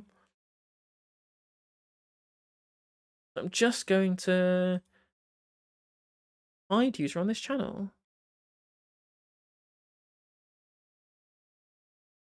I hope it deleted the messages on the actual YouTube chat. Whatever. They're still going to come up on the. Let me just refresh the chat on screen. I was not getting rid of it. Whatever. Fuck it. From you, it shows, doesn't it, how the MSM actually have also been actively campaigning against. Of course, we know that the actively campaigning against a single MP from High Wycombe. What? Most of the mainstream media is Remainer-led. They've got what they want. How can you say that when you have like the Daily Mail being like the biggest newspaper? You can't say that that's been Remainer at all. Can I just say the Daily Mail is one of the few honourable exceptions in this industry. What, like the one that's funded by the third Viscount Rothermere? Yeah, that's definitely not mainstream, is it? Funded by Rothermeres. I'd put the Daily Telegraph. We have literal Viscounts in this country. We are a meme country. The mainstream media, I profoundly disagree with this statement. I think the Daily Mail and the Sun both backed Brexit, both backed. Yeah, but I'm talking about the broadcast media here. Splitting hairs, but I resent the fact that all journalists are being portrayed as being. And I love Krishna Guru Murthy. I mean, Channel 4 is like the one place we get actually unbiased news. Anti-democracy. And it is a very dangerous place to go as well. Well, it's very dangerous, isn't it, to call a minister the C word because he didn't. No, it's not. He is one. Yeah, to be honest with you, if you did a poll now asking the viewers and the listeners to this show, the one word they would use to describe pretty much all politicians at the moment, that would be the close word to it. John Nixon, Adam Brooks, Ashley James, thank you so much, my superstar. Panel that with me all night, but coming up, as the Tory party descends into civil war, do other right-wing parties need to come together for a conservative political revolution? Our very own Nigel Farage, who knows a thing or two about uniting the right, joins me shortly. But up next in the Clash, is it time to bring back Bojo to save the Tories from themselves? Here to battle it out, Tory grandee David Mallard, chairman of the Freedom Association David Campbell Bannerman, tweeting using the handle at GBnews, our poll running there too. We're mutuals on Twitter, right? Shoot me on Twitter, Billsberg. Results coming up after the break.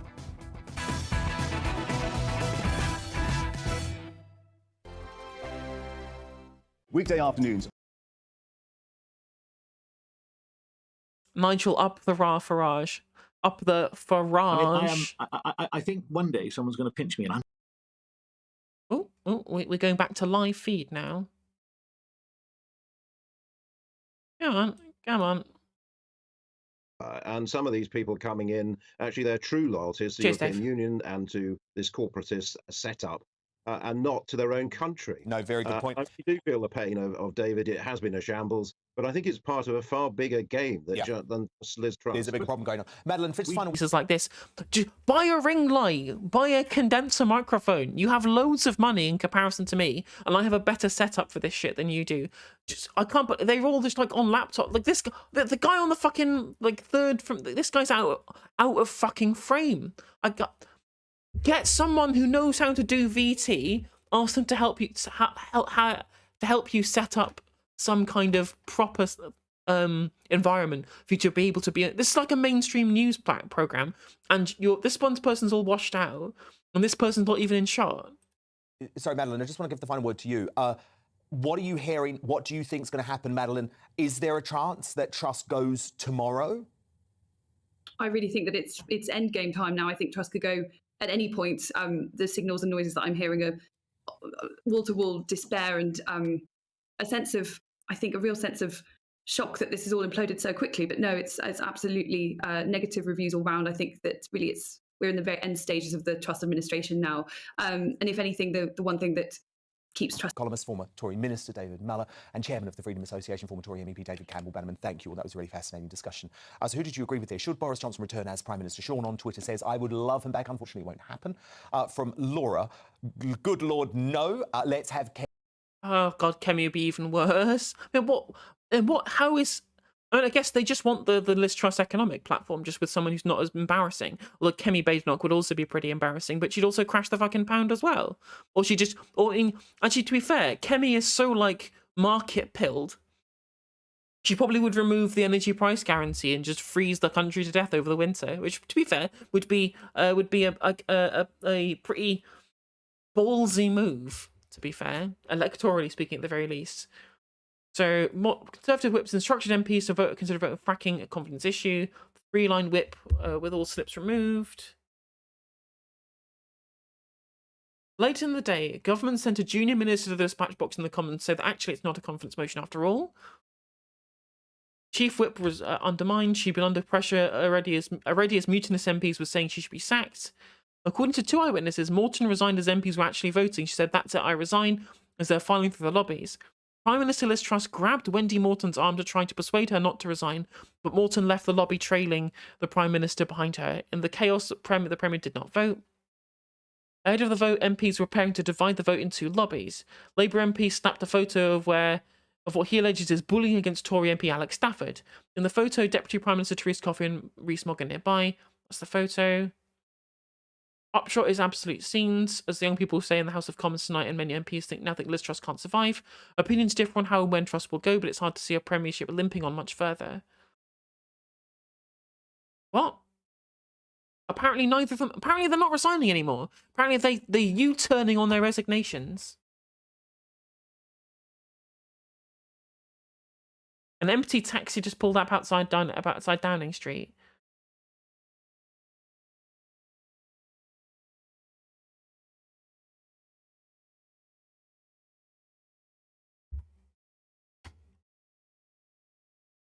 No idea what's going on. I'm absolutely at a loss. What the fuck is going on?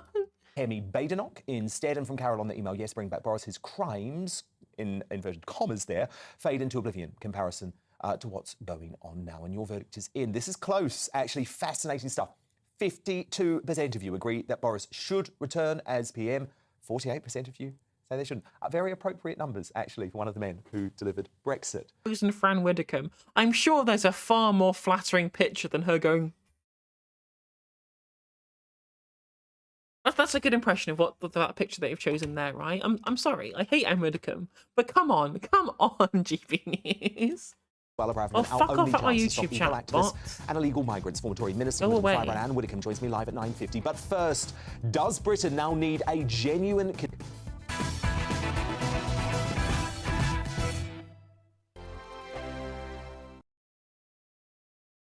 Another Ramona in Hunt, who of course proposed a second referendum. No reference there at all to the woman who is meant to be our Prime Minister. This is a... Sure, I back Larry for Prime Minister at this point. Let's fucking go. Coup, isn't it, Nigel? Irrelevant. Hunt has been chosen, and I'd love to know who spoke to Liz Truss and told her that Hunt had to have this top job, whether it was the IMF, the White House, the German Chancellor, all of them. It's perfectly clear they're all delighted that he's there. And what you saw today was the Hunt legal and illegal immigration was running at too high a level. It is a complete and utter disaster. And in comes Grant Shapps, you know. And this is the first. Well, I mean, if you want to get economic growth, you need immigration, right? You need the immigration to get the economic growth. If you genuinely believe in proper economic precepts, which clearly, at least partially, Liz Truss believed in to at least some extent, then you want to have immigration to do that. I understand that you just hate brown people, Nige, right? They planned this to be the first of many. This is a globalist coup. It is a Remainer coup. Oh, 255. I think they've lost control of the ship. I don't think they know what they're doing anymore, 255. I think they will end up killing off a lot of their voter base. I mean, they tried killing off their voter base during the pandemic, right? They were happy to just let the virus spread around for ages, and plenty of old people in care homes died because of Matt Hancock at the end of the day. Of course, they are undermining their own actual voter base, whether it be homeowners or old people. Landlords are getting fucked over because the renters reform bill based. Like, what are they going to do?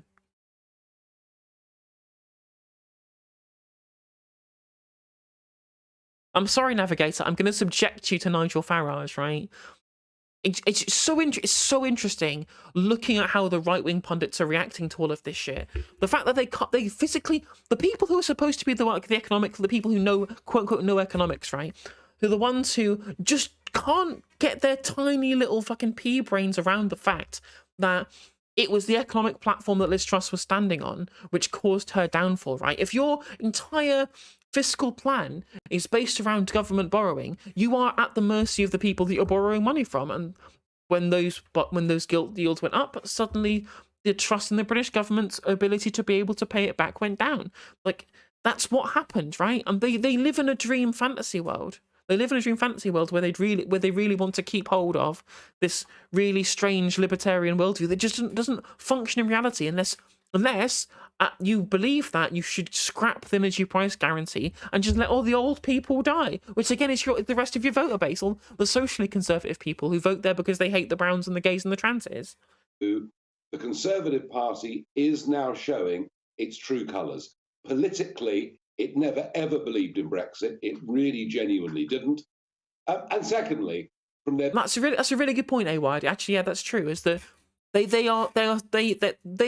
the Brexiteers almost act like a lot of leftoids do, in that they believe in themselves as being perpetual victims, in perpetual opposition. Like 100%. I think you're absolutely right there, Awad.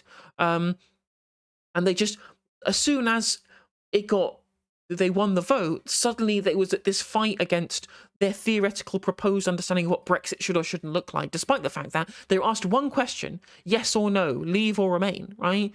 So leaving and staying in EFTA or the single market or the customs union, etc., or the ECJ as well, those things are perceived to be not real Brexit. Well, no, you can leave the European Union and then join EFTA. That's not Brexit. That is absolutely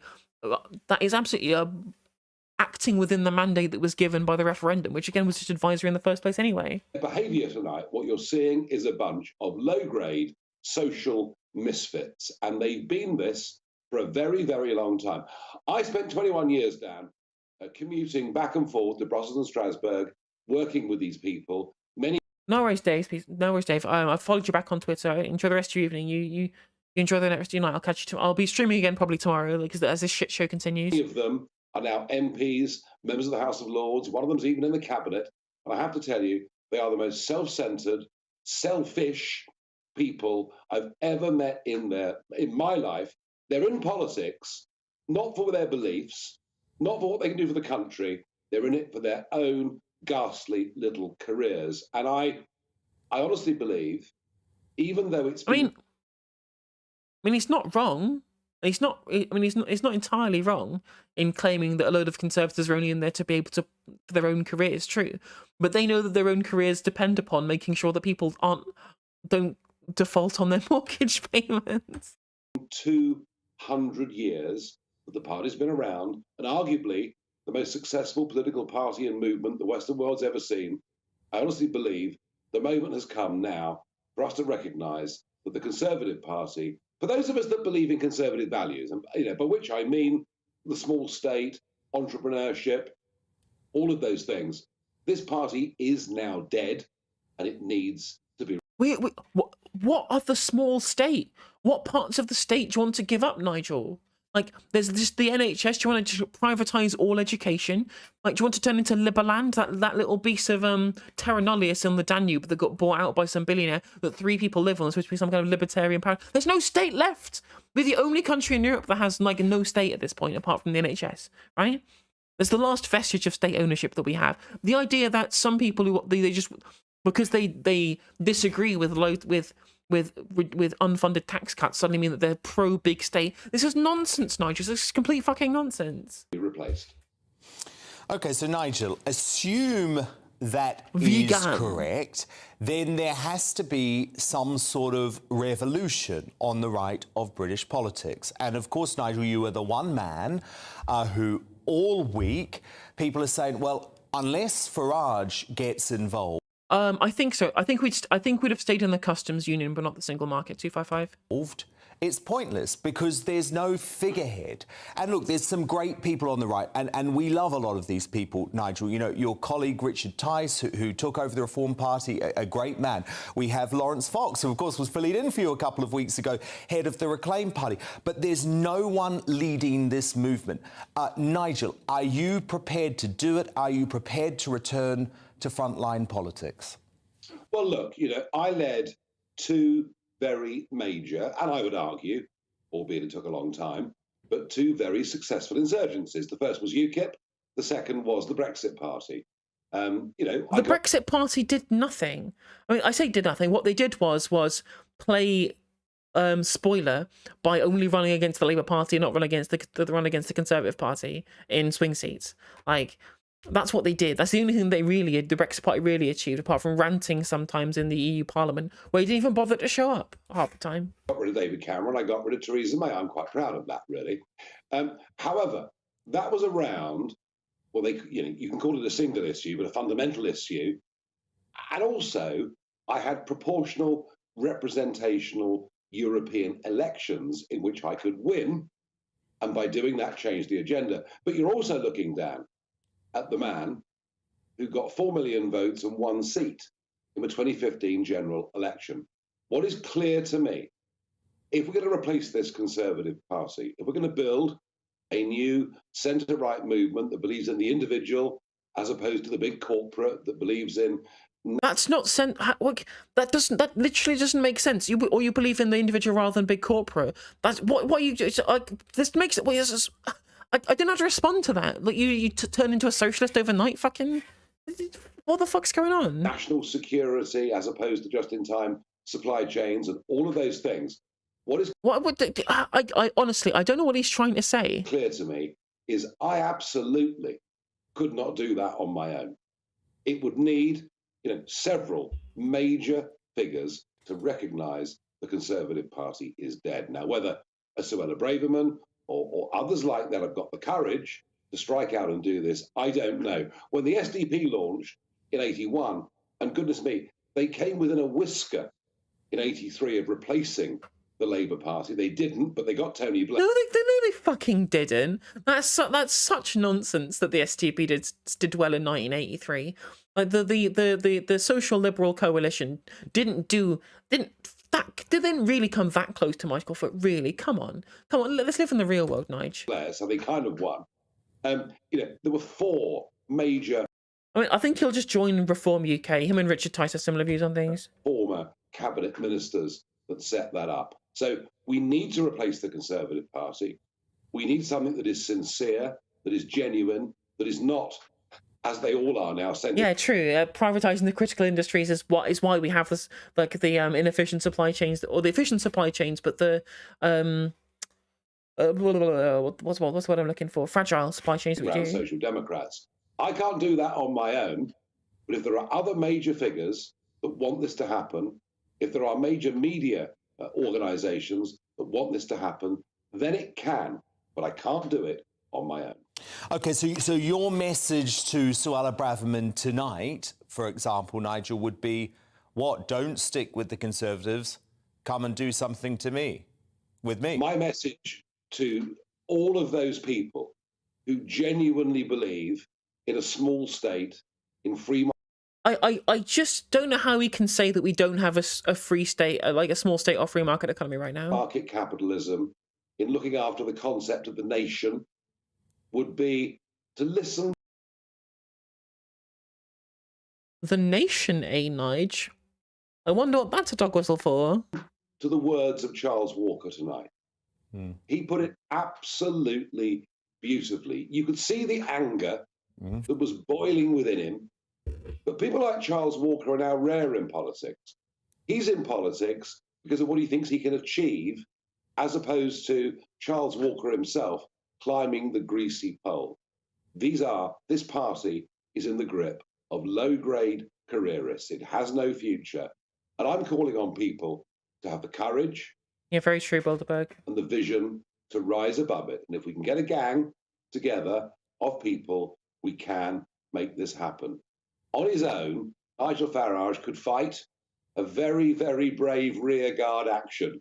You know, I'm sure I can get millions of votes. We need to be able to smash the first past the post system.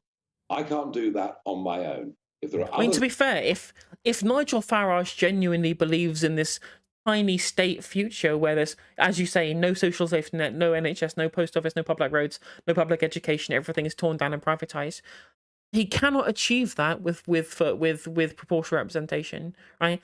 If we have proportional representation, we have continuity neoliberalism for the rest of time. Like, the rest of time, we'll have continuity neoliberalism. That's why I don't like proportional representation. I actually prefer the Australian method, which is two-party preferred ranked choice voting, because you still have the ability. You actually get the perfect position where everybody's vote has much more voter power. You get far fewer random fringe parties still don't really get much of a look in. And you also get the ability to have strong governments that can make reasonable amounts of social change and economic change, which you can't do with proportional representation. There's always consensus politics with proportional representation. And at the moment, consensus politics is very neoliberal, and it will maintain to be neoliberal. And the Labour Party, theoretically continuing down this road of proportional representation, will probably kill off the socialist movement in the UK. That's why I prefer having ranked choice voting, because then you literally, people have far more voter power, right? They will at least be voting for one of the top two candidates in the seat by virtue of preferences. But we don't have first past the post where your vote means nothing. Out there that want to work with me, that have got that vision, then it can be done. Have you spoken to any disaffected Tories who were cabinet ministers yet? Dan, if I had, I wouldn't tell you at this stage. So, but look, of course, I have some close relationships with people in the Conservative Just going to grab a drink, folks. Who were in the trenches with me during the Brexit campaign and beyond. The slight problem is they all feel that they owe so much allegiance to the party itself that none of them would have been in politics without the party. And they now need to recognise that party is done. I thought David Mellor, his response to you was very interesting a moment ago. I mean, there's a man who's been, in the Conservative Party a lot longer than you've been alive. And he's held very senior positions. He's been through the ups and downs of politics more than most people. But, David is genuinely conservative in his thoughts, his philosophies. And I could tell listening to him, he's pretty much at the end of his tether with the whole organisation. So we have to be able to create something that is grounded, that has a deep philosophy, has a conscience, and is made up of people who want to do this, I'm going to quote Sir Charles Walker, who want to do this for the country as opposed for their own little grubby careers. So I'm not saying there's no cert. I love how he's just in like literally no position to criticize somebody else for only doing something because they're a careerist, when that's been his entire time in politics. Outside of his genuine belief in leaving the European Union, all he's really cared about is his own personal image and just being like somebody who is who's just a kind of a prominent figure in UK politics. That's why he kept coming back, right? After saying he wouldn't be the leader of UKIP again, he wouldn't be the leader of the Brexit Party again, he just kept coming back like fucking genital warts, right? Like a fucking herpes legion that you just can't fucking get rid of. It is going to happen, but for the first time ever, there is the opportunity, not just for a political insurgency, which I did so well, or so badly, depending on your point of view, but now there's an opportunity to create something completely fresh and brand new. And, you know, it may well be that the election after next is contested under proportional representation anyway, and that would, of course, kill off the Conservative Party as we know it forever. What has happened over the course of the whole of 2022 is a complete and utter disgrace. We have been reduced to a laughingstock all over the world. I'm busy doing Australian TV, American TV with it, and nothing else.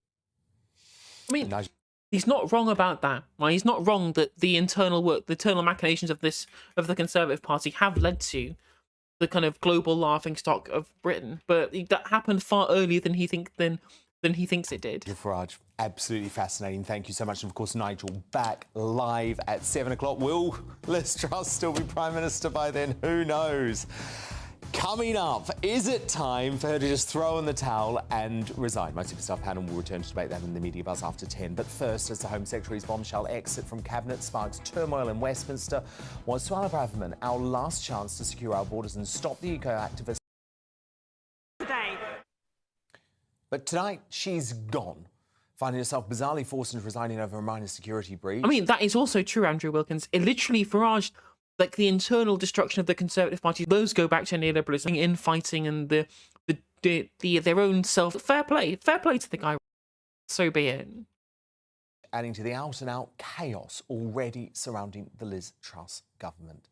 Former Conservative Minister Anne Widdecombe joins me now. Anne, I mean, look, as a Brexiteer and as someone who is very concerned about controlling our borders... Totally. And I mean, yes, she did something wrong, but it was the sort of thing that you could have apologised for and gone on. And I certainly don't see Grant Shapps. I'm not interested in GB News anymore. Let's watch Novara. A book is being written about the Prime Minister's time in office. Apparently, it's going to be out by Christmas. Is that the release date or the title? Whether or not Liz Truss will still be in office by Christmas, she's already clearly lost all of her Why does it do this? Yes, she's U-turned on her entire economic agenda, and she's now lost her Home Secretary. Suella Braverman is out, and she's been replaced by Grant Shapps, a key ally of Truss's arch nemesis, Rishi Sunak. Of course, this comes just 5 days after Liz Truss lost her Chancellor. To discuss another chaotic day in Westminster, I'm joined... Chaotic day even by my standards, which is pretty impressive. A little bit stressful in the studio, I have to say, too. That Suella Braverman is out of a job. Why do you think she is out of a job? Tweet on the hashtag TiskySour, or you can put your answers in the comments section. The departure of Suella Braverman was met with a lot of confusion in Westminster as to exactly what had gone on. Was this a resignation in protest at a failing Prime Minister? Was this Braverman being ousted by the more centrist Jeremy Hunt? Or had Braverman just messed up? Well, we can get some clue from her letter of resignation released a couple of hours ago. So in that, she said, "Dear Prime Minister, it is with the greatest regret that I am choosing to tender my resignation. Earlier today, I sent an official document from my personal email to a trusted parliamentary colleague as part of a policy engagement and with the aim of garnering support for government policy on migration. This constitutes a technical infringement of the rules. As you know, the document was a draft written ministerial statement about migration due for publication imminently. Much of it had already been briefed to MPs. Nevertheless, it is right for me to go." She goes on, "As soon as I realised my mistake, I rapidly reported this on official channels and informed the Cabinet Secretary. As Home Secretary, I hold myself to the highest standards and my resignation is the right thing to do. The business of government relies upon people accepting responsibility for their mistakes, pretending we haven't made mistakes, carrying on as if everyone can't see we have made them, and hoping that things will magically come right is not serious politics. I have made a mistake. I accept responsibility. I resign. So the suggestion there is that Braverman resigned for making an honest mistake. She sent an official document via a personal communication channel and so had to go. But the point about taking responsibility was obviously a not very subtle dig at the Prime Minister, who stayed in her job after tanking the economy. Those criticisms, though, became more explicit. So in the next paragraph, she said this: "It is obvious to everyone that we are going through a tumultuous time. I have concerns about the direction of this government. Not only have we broken key pledges that were promised to our voters, but I have had serious concerns about this government's commitment to honouring manifesto commitments, such as reducing overall migration numbers and stopping illegal migration, particularly the dangerous small boat crossings." So that's Suella Braverman saying that Liz Truss isn't far right enough for her, essentially. The voters, I assume she was sort of referencing the first part of that paragraph, are the voters in the Tory leadership election. Liz Truss had promised to them that corporation tax would not be arisen. She's already U-turned. Yeah, Anne Widdecombe's so fucking odious. I really fucking despise her. And then she's talking about those manifesto commitments. Hi, Dan Simpson in the chat. Welcome. I hope you're doing well. Good to see you. With the raid of 42, and welcome raiders. I hope we're doing well. We are covering the fact that the UK government is currently imploding. It's fun. Liar Judas and watch my 666 for the follows. Welcome to No Justice stream. Which to her seems to mean things to do with migration. And that's the official story. Braverman made a mistake, so resigned, and she doesn't much like the government she resigned from anyway. But is there something deeper going on? Well, there are a few theories flying around. Paul Goodman is from Conservative Home, so he tweeted this: "Understand that the background to the Braverman resignation was the mother of all rows about migration." Tech Guy 420 and Diat T, welcome to the No Justice stream. Thank you very much for the follow. Told she was under pressure from Number 10 to announce a liberalising migration plan, which would make it easier for the OBR, so that's the Office of Budget Responsibility, to say the government would hit growth targets. Yes, so, do the things that Bilderberg is telling you in the chat, Raiders. There's a suggestion there. It's a principled resignation, obviously principled for odious reasons. But Braverman was asked, can you liberalise or get rid of these migration targets so it's easier for us to meet our economic growth targets? She says no, therefore she goes. Now, that's not the only line going around. So The Guardian reported something slightly different. I mean, my prediction is Liz Truss goes tomorrow. Graham Brady is going to go up to her and say, look, mate, time's up. Let's fucking go. No, you have to be out. I reckon she'll be gone by tomorrow. Yeah, apparently the whips have been of unresigned. I have no idea how that's managed to happen. They say this: Downing Street sources claimed the move was at the behest of Jeremy Hunt, who was taken over control of the government's economic response following Truss's disastrous mini-budget, but who they claimed was now pulling the strings. So I say slightly different. That's not inconsistent with the idea that it was about migration. Jeremy Hunt presumably wants to change the results of the OBR forecasts. And one of the ways to do that is by changing migration policy. So maybe it was about that, but what's clear to excuse. So this was just an honest mistake, and she had to resign because the ministerial code had been breached. So the ITV's political editor Robert Peston said this: "As I understand." Actually, to be fair, this Novara, all these Novara segments are all pretty out of date, to be honest. The lettuce is still going. Let's have a look at the lettuce, shall we? It's been Steve Baker was said to have reported it. I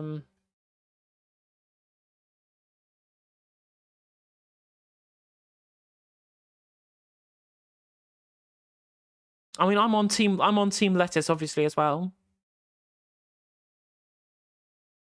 I think over the weekend, as you remember, the ousting of Margaret Thatcher has happened over a long weekend, mainly because I think they'll just want to be able to get it over and done with as quickly as possible. Interesting. A good rundown of the... I'll get it. Things are just... I think if we'd not had like possible to try untenable her staying there. Hello and welcome to The Take with Sophie Ridge. I'm in real danger, and its commitment to honour PM sacked him from his previous role as Transport Secretary, saying 230 of Conservatives in lobbies. I have made mistakes. Contradicting her Chancellor's comments. $3.99 or become a member on another U-turn. A book is being written about the Prime Minister's time in office. Apparently, it's going to be out by Christmas. Is that the release date or the time? It's a real shame that... So whoever's writing like the one-liners for Keir Starmer clearly has done a really good job at getting the actual zingers across. And he's just so uncharismatic he can't deliver them properly. All that as the PM cancelled a visit and suspended a senior political advisor on a $5 a month. day that's left Downing Street in turmoil. Hey, thank you for the bit, Sabercat. We'll bring you the takes from all.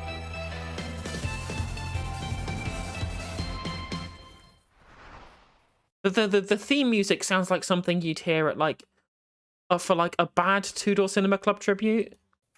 Well, good evening. If the last few days and weeks have seemed chaotic, today took things to a new level. It's perhaps an understatement to say that Liz Truss's political future is in peril this evening. Her Home Secretary, Suella Braverman, resigned over a security breach, but dropped a fracking, even after Tory whips said the vote was a matter of confidence. That was followed by extraordinary allegations of intimidation and even physical bullying in the voting lobbies. Then, when the result of the vote came in, there were rumours that the Chief Whip and her deputy had resigned. Now, at lunchtime, the PM had another bruising session at Prime Minister's questions. Just a second. Bring in our deputy political correspondent, John Craig, who is with us here in the studio. John, I mean, I think we're running out of superlatives to describe what's going on, aren't we? Well, it's chaotic, and it's still chaotic because there's still no official confirmation that Wendy Morton, the Chief Whip, has resigned. Just to take you through the events of the day, which you've already summarised, the events in the Commons tonight followed a debate on fracking, on a Labour motion calling on the government to introduce a ban on fracking and also propose... I mean, look, because if they vote for the motion, they lose the whip, and then, you know, theoretically, if the government loses their vote of no confidence, they are out of a job at the next election as the Tories get wiped out. Or alternatively, if they vote if they're against the motion, then they're signalling to all of their constituents that they're happy for fracking to take place in their area, and therefore they're going to get voted out of the next election. That to bring in a bill to do that on the 29th of November. Now, Tories said that was Labour trying to take control of the order paper. This morning, this letter was sent to Conservative MPs by Craig Whittaker, the Deputy Chief Whip. It says it's a 100% hard three-line whip. This is not a motion on fracking. This is a confidence motion in the government, and we cannot allow this. Now, as the debate drew to a close, after some Conservative MPs had threatened to rebel, despite that, Graham Stewart, the Climate Minister, winding up the debate for the government, said, no, it's not a confidence vote at all. So again, I shout like I have no mic, so I don't think I can really criticise him for that, Belvoir. And, as you've said, 40 MPs, Conservative MPs did... The Brexit coupe. Wallace is talking Ukraine in Washington with the Americans. But the list has got some interesting ones. The government ministers, Stuart Andrew.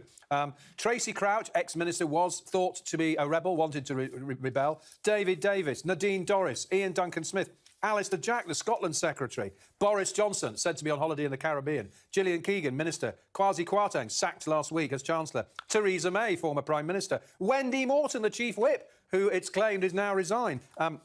Priti Patel, former Home Secretary. Angela Richardson, she was planning to be a rebel. Alok Sharma, the COP Minister. Chris Skidmore, he was wanting to rebel. Mark Spencer, a former Chief Whip. And Elizabeth Truss, the Prime Minister. What's going on there? And Ben Wallace, who I mentioned. Now, it is thought, it's been claimed, that the Prime Minister decided, under pressure from MPs, to scrap all this tough talk about a confidence vote and allow MPs essentially a free vote without telling the Chief Whip, who, let's not forget, Wendy Morton, one of her closest friends and allies, and so Wendy Morton resigned on the spot. Still no confirmation. And that's before we get on to talk about Suella Braverman, which I'm sure you're going to ask me about. I am, but before we move on to Suella Braverman... There was a hold-up during the vote. Just bear with us one sec. I'm going to do a Hassan. The vote. The Deputy Speaker, Dame Eleanor Lang, was in the chair, and as quite often happens in contentious votes, she said, there's a hold-up in the lobby, go and find out what's going on. Now, it turns out there were some, what MPs have described as some pretty unruly scenes, allegations of bullying. Chris Bryant, the Labour MP, raised a point of order,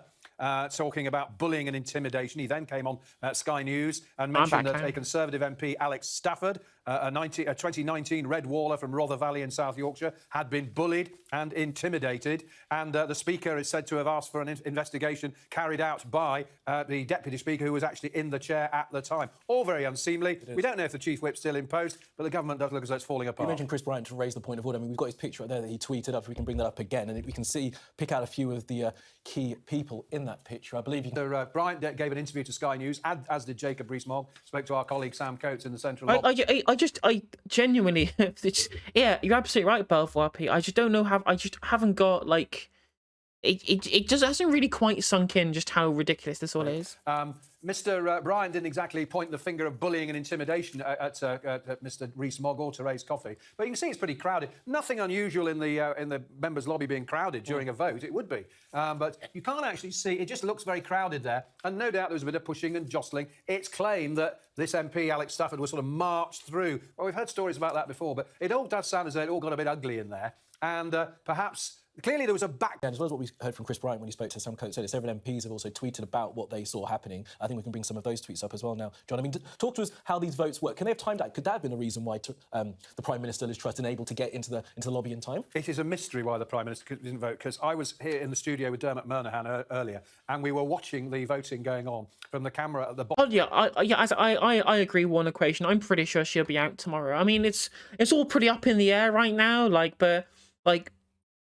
Apparently 100 letters are today they've got another 100 letters of no confidence been submitted to Graham Brady.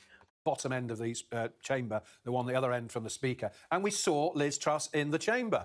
And a lot of the people on that list I've just read out. I mean, for example, I've seen lots of those MPs around Parliament today. Stuart Andrew, the Minister, David Davis, I saw him at the 1922 committee earlier, Ian Duncan Smith.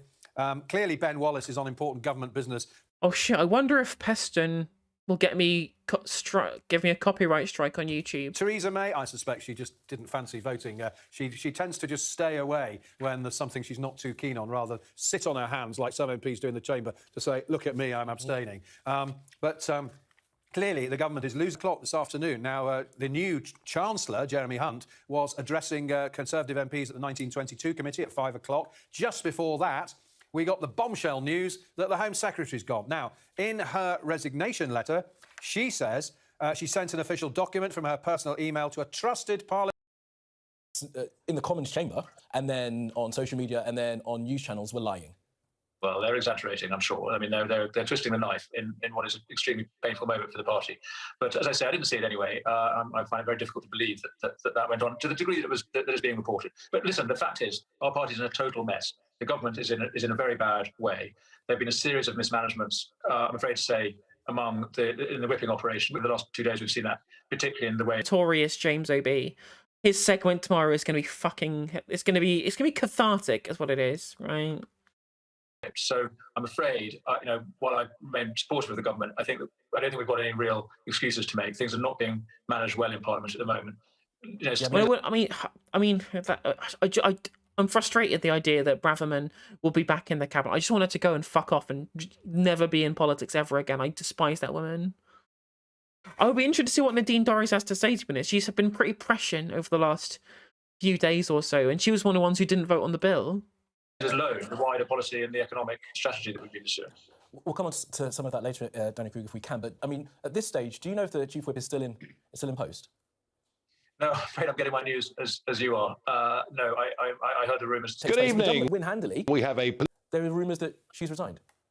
Yes, I'm afraid I can't comment on those rumours. I do have sympathy with the Whip, so even though I think that mistakes have been made. Yes, it's a pretty reasonably large mistake that she's made. Where it belongs in terms of decisions made by ministers. We are in the context of an enormous change in our economic and social model that has been pointing fingers at the way the government managed its mini budget the other day. But really what happens is it pushed things over the edge that were falling. Our economic model has been built on a private economy that doesn't distribute wealth properly. So we have got to change our economic model. And all this, I appreciate it's important, very important about who's in which government job. But frankly, moving around ministers is so... MP immediately just think, look at this shit. Oh my God, they're so amusing how boomer they are. Amusing, I think it's the Magna Carta, yeah. Like, who care? They have lost authority. No fuck. Delete tweet. Oh no, that's definitely what we didn't want. The mistakes which well predate the Conservatives being in power, obviously predate Liz Truss. Oh no, it's not. It's in loving memory of Walter Theodore Chitty General, Indian Army son of Charles Chitty. David Cameron too, and go back to the 1990s. So do they include the Prime Minister resigning? Well, as I say, I appreciate the importance of the question. I don't want to belittle that, but really, this is not about the personalities of who's holding which office. No, it's about sorry, Mr. Kruger, if you don't mind, I mean, I've read what you put on Twitter about this new social covenant, and it's really a credo, it's a manifesto for a way that you want the government to run the country, and it's completely different to the way that this current Prime Minister is running the country.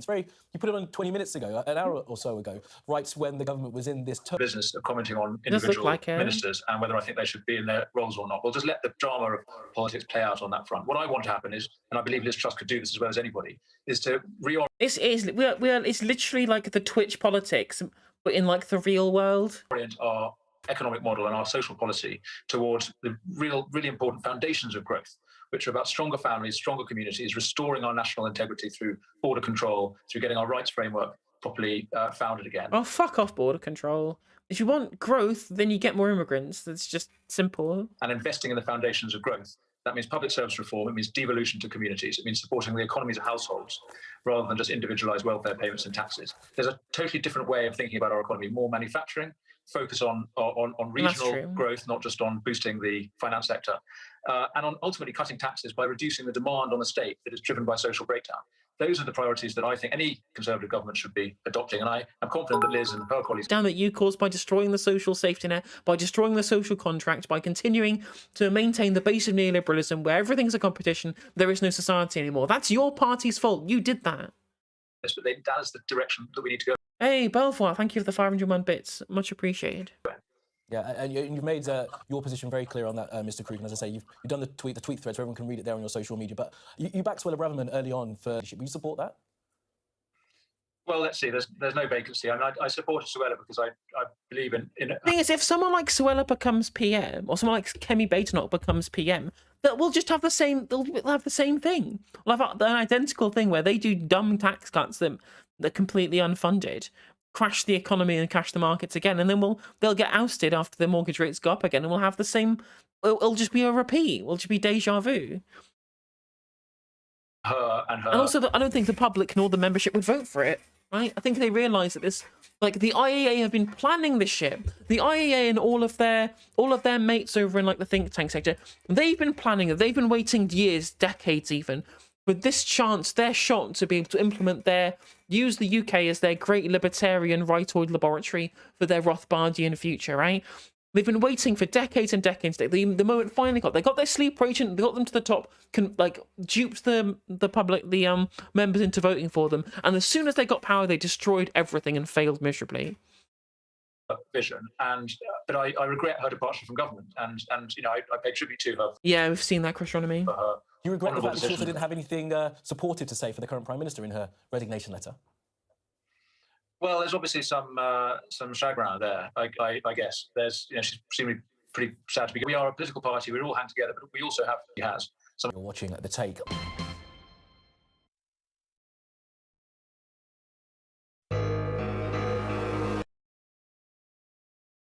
For her to go. Your reaction to that, first of all? As a relative, we'll find out in due course.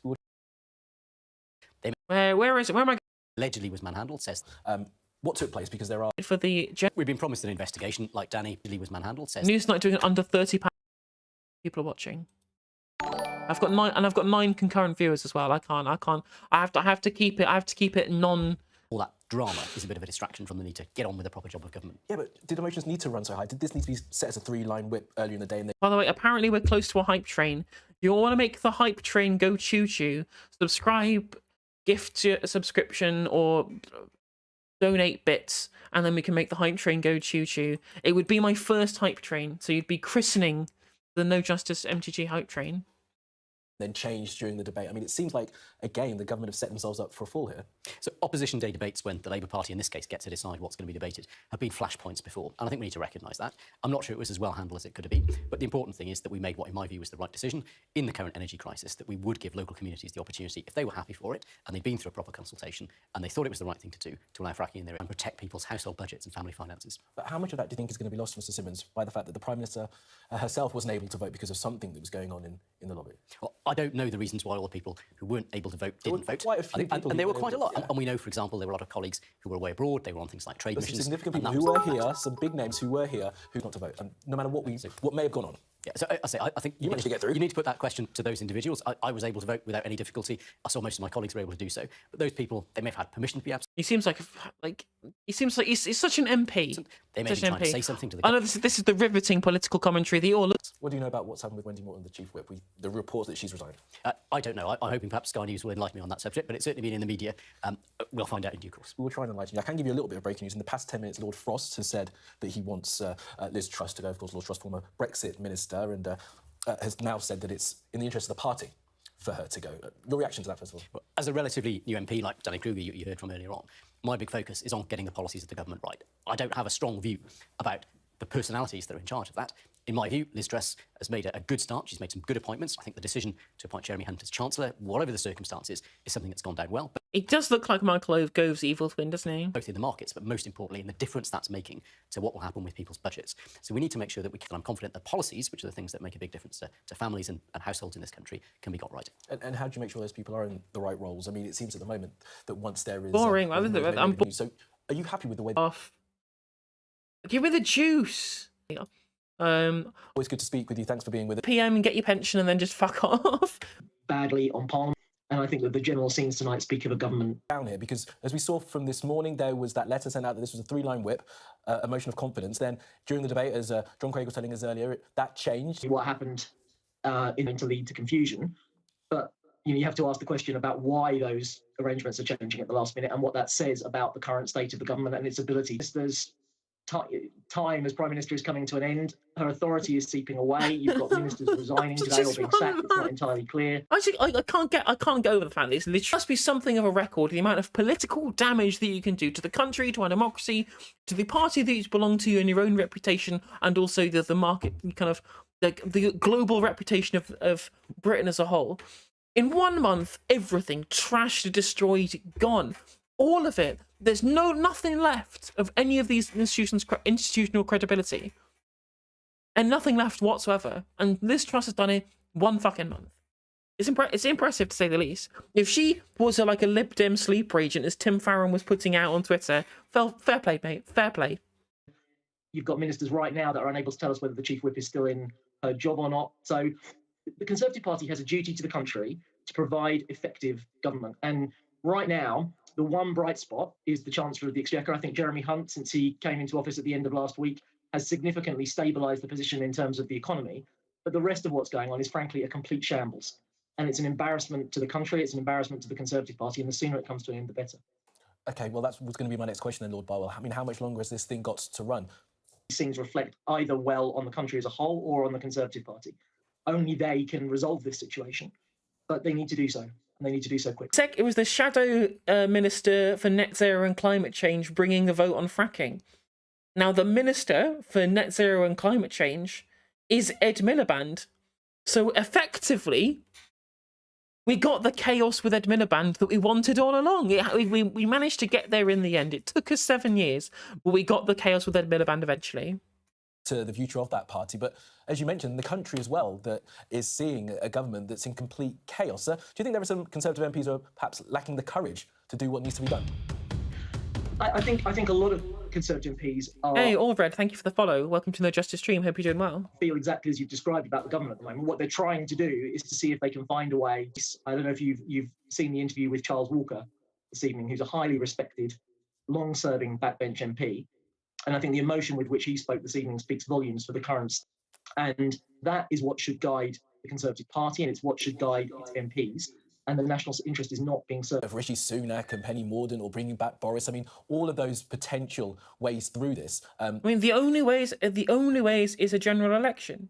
He does look like Carl Pilkington, that's true, Belfast. But yeah, the only way of actually possibly doing something in the national interest to be able to actually recover the kind of the tattered remnants of what was previously the democracy of the United Kingdom is a general election. It's the only thing that's left. Have their own pitfalls, don't they? So I think bringing back Boris Johnson is not the answer.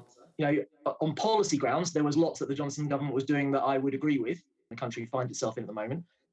I think if it's possible for some of the most senior and talented people within the party to agree on a kind of joint ticket to try and resolve this situation, so that we can have a rapid transfer of power and we don't subject the country to several months of a leadership election, which it really can't afford in the current election. So I'm sure a lot of those discussions are going on right now, but it needs to be resolved, as I said, quickly, because the current situation is not tenable. But you dissolve Parliament. That's what you have to do. You have to dissolve Parliament. Like this, though, I mean, that might be neat and tidy for the party, but the public at large are definitely not going to like that, to have a none within the party. So, obviously, Prime Minister through an internal transfer of power within a party than through winning an election. So it's not like this. Yeah, that's bad. You do get that that's bad, right? This doesn't ever happen. The hand, I think, or the case of the party, if you like, will be strengthened if the new government that replaces this one returns closer to the manifesto on which Conservative MPs were elected. It's worth reflecting that tonight's events are about a vote on fracking, when the Conservative manifesto in 2019 said very clearly that there would that the fracking wouldn't go ahead. So actually, the Truss government tonight was trying to whip Conservative MPs to vote for something that was contrary to the manifesto on which they were all elected. So I understand your point entirely. Lots of people are hugely frustrated with the current situation. I'm going to argue. But it just shows how much of the career politicians, the Conservative Party and large parts of the Labour Party just literally view this as a fucking soap opera. They don't care about the material impact. They just want to. They literally believe that it's a fucking soap opera. And that it's all just a fucking game to these people, and real people's lives, real people's mortgages, real people's children are going fucking hungry, real people's parents are going to be freezing over the winter because of lack of access to be able to heat their homes, and they're busy fucking around in this way. It's embarrassing. It's quite frankly disgraceful, absolutely disgraceful. And the media are entirely complicit. Like, if we had Jombley Crumbles the Jam Man, none of this shit would have happened. Should be an election. If Conservative MPs don't want that, they need to demonstrate quickly to your viewers that they're capable of changing this situation, of delivering the stability and competence that people have a right to expect from their government. And as I said, at the moment, there is one bright spark, which is that the change of Chancellor, Jeremy Hunt, has made some difficult, painful decisions that have stabilised the situation in terms of the financial markets. But the chaos that you've seen today with resignations and what's gone on in Parliament this evening, as I said, does not speak well at all. Okay, Lord Barwell, always. Have a look at this clip here.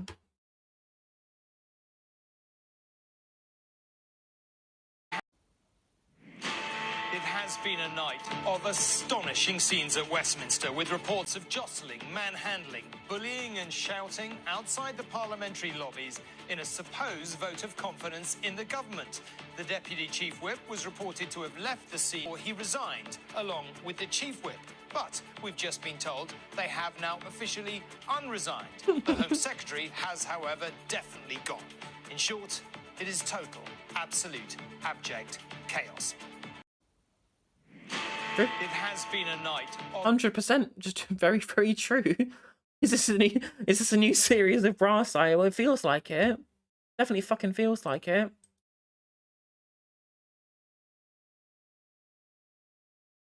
I was going to say, Carolyn, you're raising your eyebrows at that. You were there. Go on. You tell us what you saw. It was painful to watch. It's got to be said, it was painful to watch. And you know, I mean, I respect Alex coming out. He's towing the party line there, but that man was close to tears, if not. No, in that case, so it's got to be Larry the cat. Like we stand Larry. Larry is the only person who maintains authority in the chamber. Actually crying, going in, and he certainly was extremely choked up coming out. So if he chooses to say it was robust, that was more than robust. I've never, ever, ever experienced anything like it. Never once during the Brexit vote did I ever witness anything like I saw tonight. I was told after that vote there was a Tory whip who was in tears himself. Well, the Tory chief whip was. I mean, we have had it from multiple witnesses. The Tory. Let's watch Peston, shall we? Which means, unfortunately, YouTube viewers, I'm going to have to say goodbye to you because I can't watch Peston and stream on YouTube because I'll get copyright striked. If you're watching on YouTube, first of all, thank you very much for joining. I do appreciate all of your support. If you go there on the left-hand... Actually, I mean, let me go... It's easier if I do this. Look there. There's my Twitch link. Is there. It's twitch.tv/NoJusticeMTG. Come and join us on the grand old Twitch and we can watch Peston.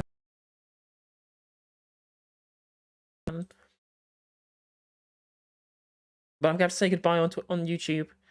Move over to Twitch. Come to Twitch.